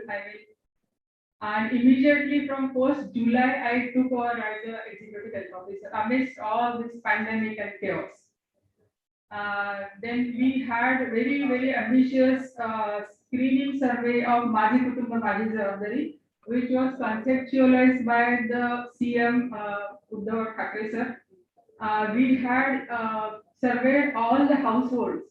We have reached out to each and every house, 35 lakhs households we have covered. We have gone to each and every house. We have inquired about all the members. We have taken their oxygen saturation, temperature, anybody who has any comorbid symptoms, and everything we have noted. It was such a huge and magnanimous activity done by public health department. We did that round in September to 15 days after that, and then second round also we did in October. And after that, we are seeing the effect that the cases started going down. November, December, there were little less number of cases. In September, I think we had maximum cases, that is 2,800 in a day reported in the first wave. Then December it was little relaxed. January also was little relaxed. Then we had unlocking activities started. I think train also started. Local train also started in month of February, and again we started getting more number of cases. Second week of February, and in March we had a maximum number of cases, and in April we had in a day 12,000 cases we have seen in a day in month of April. So that was the second wave. We got a maximum peak in very short period, and then it came down in also in short period. April, May, we had then less number of cases. Now we are hovering around 600, 700 cases in a day. That tail is literally feeling we are feeling little thick. It is not going down, plateauing is seen. And again, we are now under the threat of third wave. We have started already third wave preparations.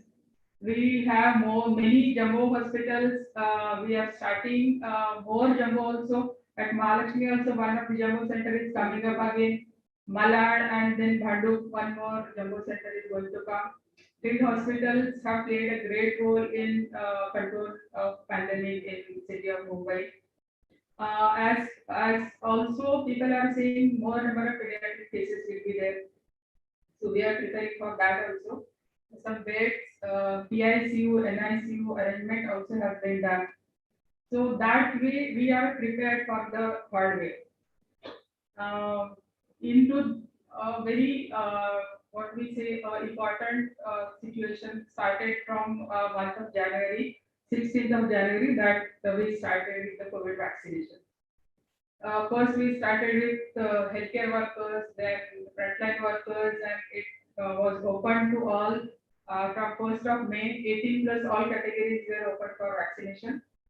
Up till now we have done around more than 55 lakhs vaccination. Into that 10 lakhs people are have taken second dose also, but this is not enough. We have to go long way. At least we need 70% of people vaccinated with second dose also. Then only herd immunity will set in and we will be safe.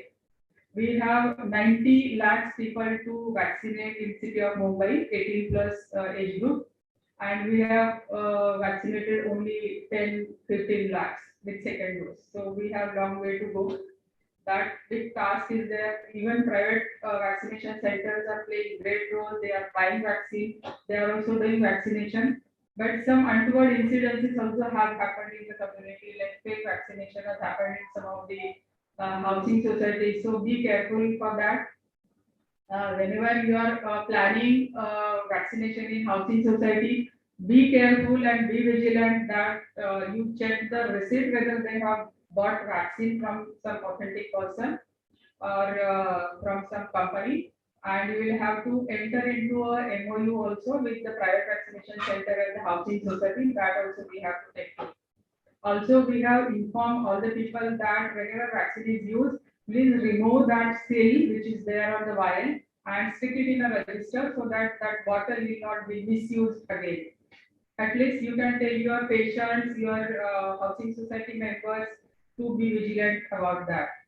So this is all about the COVID journey. Besides COVID, we have a lot of non-COVID activities also going on. So we are really working very hard in public health.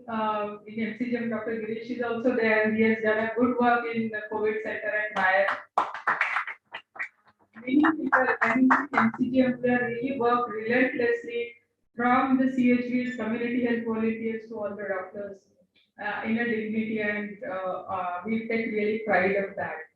I'm proud that I'm leading such a department or public health department with all the people who are dedicated, honest, and working relentlessly. Wow.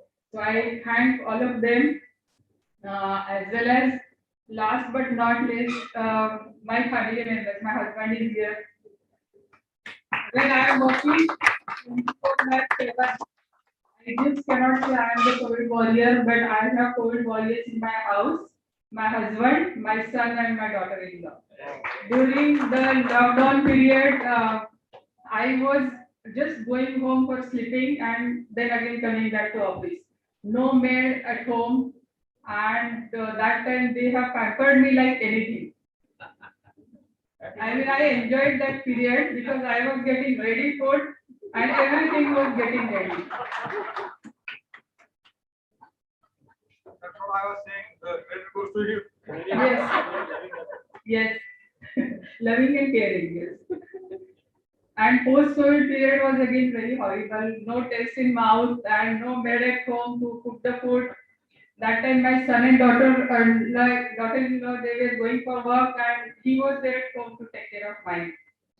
So it was like without family support, you just cannot work. Wherever you want to work, wherever you are doing great work, somebody is behind you. And I owe my this award to my family members. Thank you.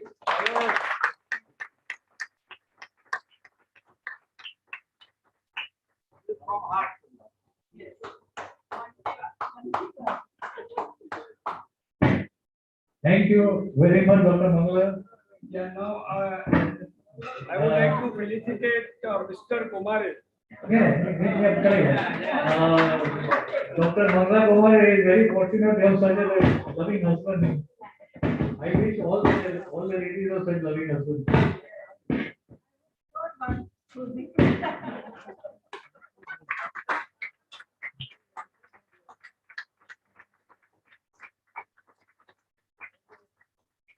Dr. Mangala has been helping us always. Whenever we have any work in a, remember when I was not having a vaccine slot.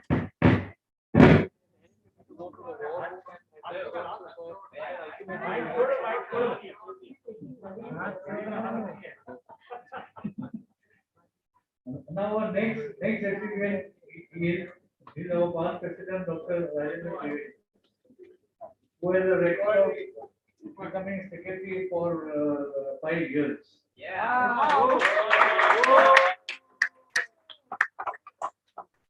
I now request Dr. Prati Vaja, who is also a member of our IMA Mumbai Managing Committee, to read the citation of Dr. Rajendra Devi.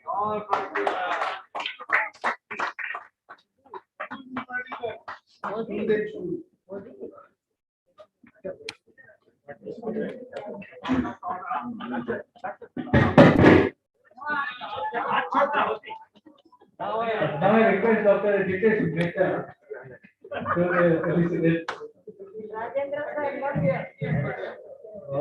Dr. Rajendra Devi. Yogesh, you have some questions?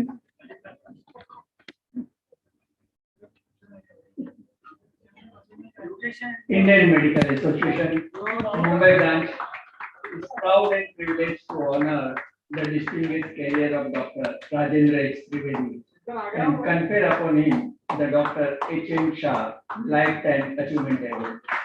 He auspicious occasion of Doctor's Day on 1st July 2021. Sir, you are a senior family physician practicing at Matunga for the last 48 years. Sir, you secured your MBBS from the prestigious Topiwala National Medical College attached to BYL Nair Charitable Hospital in 1970 and became the third generation doctor of your family. Sir, it is indeed a commendable achievement of the Trivedi family. Sir, you were appointed as authorized medical examiner for LIC of India. Sir, Bombay Telephone recognized your sincerity and dedication and appointed you as a medical officer for the organization. Sir, in appreciation of your extensive social services towards mankind, the government of Maharashtra appointed you as a special executive officer in 2009. Sir, you are an active member of Indian Medical Association at the local, state, and the national platforms. Sir, you have served IMA Mumbai branch as honorary secretary for 5 years and as the president 2012-13. Sir, at IMA Maharashtra State, you were elected as vice president. Sir, you were secretary and co-editor of the prestigious state bulletin Mahima. Sir, on the IMA national platform, you were a member of IMA headquarters standing committee for Avgaon Chale project and elected as central working committee member. Sir, your dedication and hard work did not go unnoticed. You are recipient of IMA National President Appreciation Award for Best Adjudged President of Local Branch, and twice you are recipient of IMA National President Appreciation Award for Best Adjudged Secretary. Sir, you are recipient of several Indian Medical Association Maharashtra State Awards, to mention a few: President's Appreciation Award for Best Secretary from Big Branch, President's Appreciation Award and Special Felicitation for Exemplary Work for IMA Maharashtra State. Sir, besides IMA, you have dedicated your services to GPA Mumbai, where you reached the coveted post of President 2016-17. Sir, you are recipient of Dr. J.J. Merchant Oration Award, where you delivered an oration on general practice. Is this the end? Sir, you are also awarded the prestigious Dr. Dattari Award and Dr. Nari Kriplani Award by IMA Mumbai branch. Sir, your untiring efforts were well applauded and appreciated when 207th CWC meeting was organized for the first time by IMA Mumbai branch at Hotel Orchid, and for the first time IMA Mumbai branch organized Mestagon 2012 state executive and state council meetings at IMA Mumbai branch at Hotel JW Marriott. Sir, your oratory skill and subject knowledge came in limelight when you gave radio talks on various health issues on behalf of IMA Mumbai branch on All India Radio. Sir, your commitment, sincerity, hard work, warm public relationships have always been great assets for IMA at the branch, state, and national levels. On this auspicious occasion of Doctor's Day, Indian Medical Association Mumbai branch wishes you bouncing health, continued success in all your endeavors, and abundance of happiness and a meaningful life ahead. Thank you. Now I request Dr. Rajendra to share his experiences of IMA and how he liked it and how he made it his home, second home.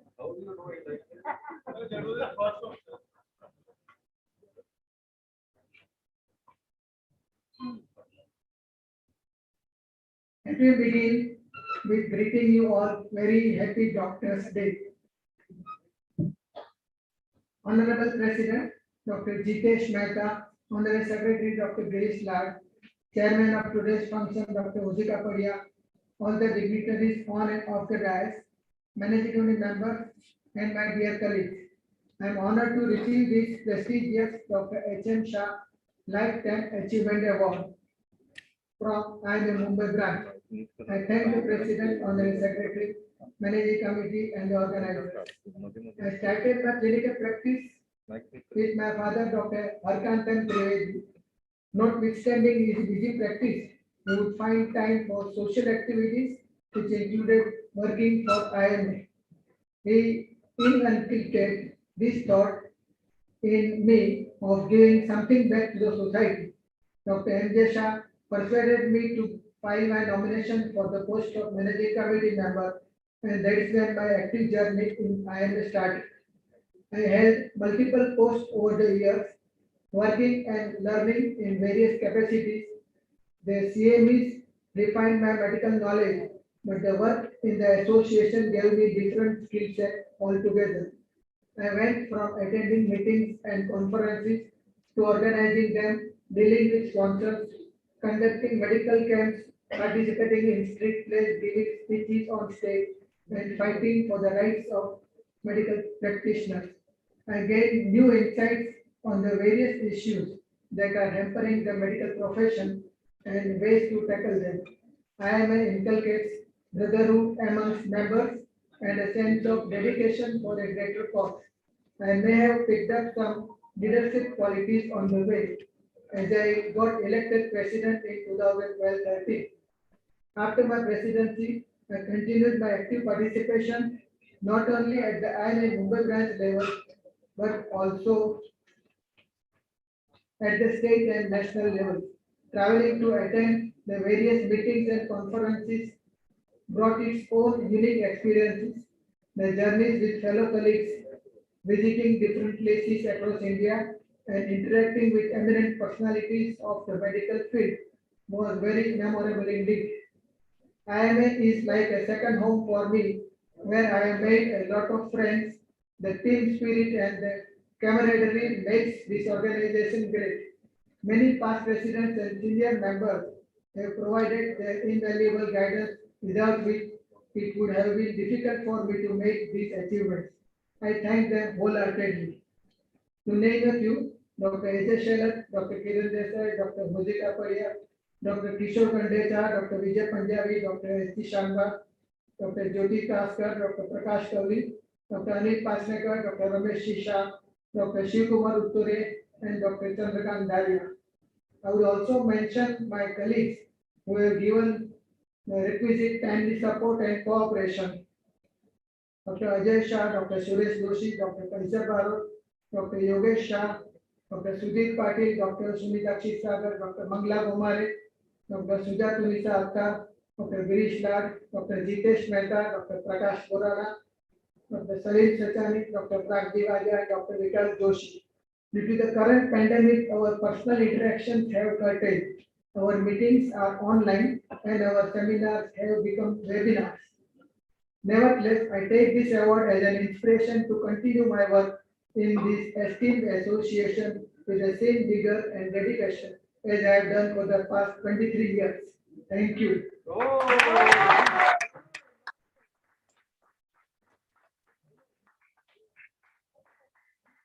Thank you, Dr.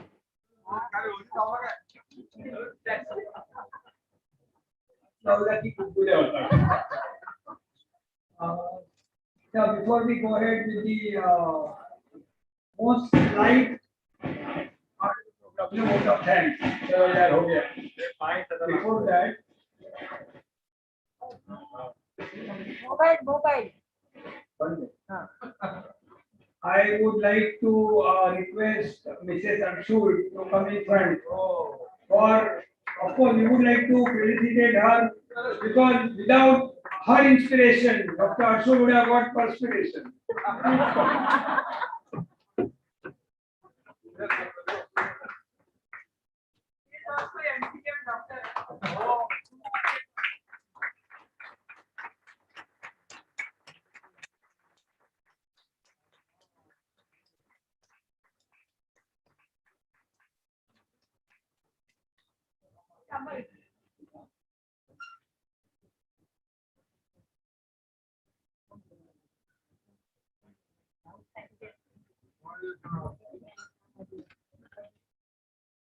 Yeah, that is why probably she understands the working of LCGS better.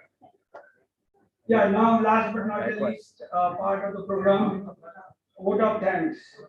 Now I request our President-elect, Dr. Anil Awad, to offer vote of thanks.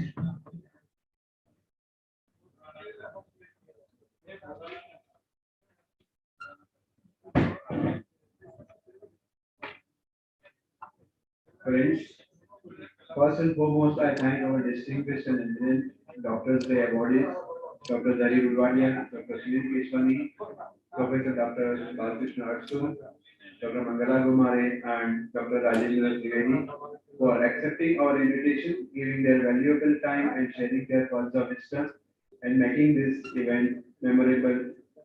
We also thank President MMC Dr. Shivkumar Utture sir, Honorary IMA State Secretary Dr. Pankaj Dandarkar, Vice President IMA MS Dr. Prakash Bolana, and Chairperson Doctors Day Celebration Dr. Jose Kapadia sir for blessing this occasion. We also thank Dr. Sunita Shitragar and Dr. Ajoy Shah for preparing the wonderful citations of our distinguished guests. I thank Kamini Events and planners for creating this beautiful ambience. I thank Sandeep Caterers for providing us with mouth-watering delicacies from today morning. I thank Mr. Anil Gaikwad for printing the citations, preparing the mementos, and his dynamic photography. I thank Mr. Sunil Mankar for his audio arrangement.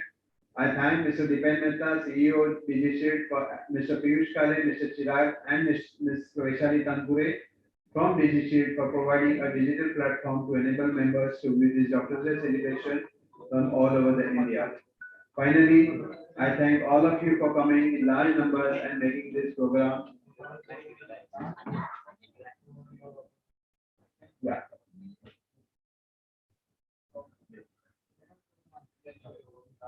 We are also thankful to Reliance Jewelers. They have provided us with a silver coins to all our managing committee members. I also thank Mr. Milind Pura, who is there he is with us since yesterday, providing the land collection and all other things. Finally, I thank all of you for coming in large numbers and making this program a grand success. Thank you very much. Let us all join for the lunch.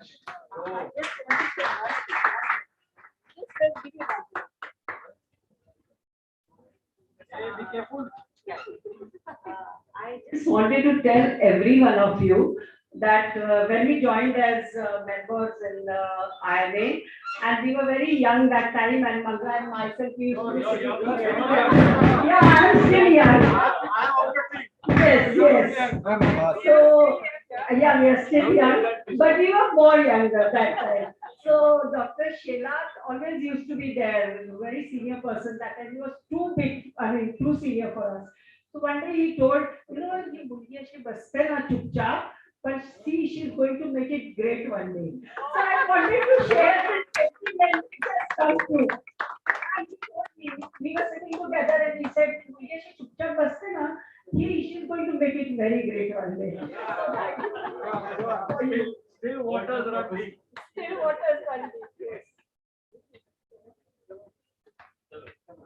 Thank you very much, everybody. Please join us for lunch.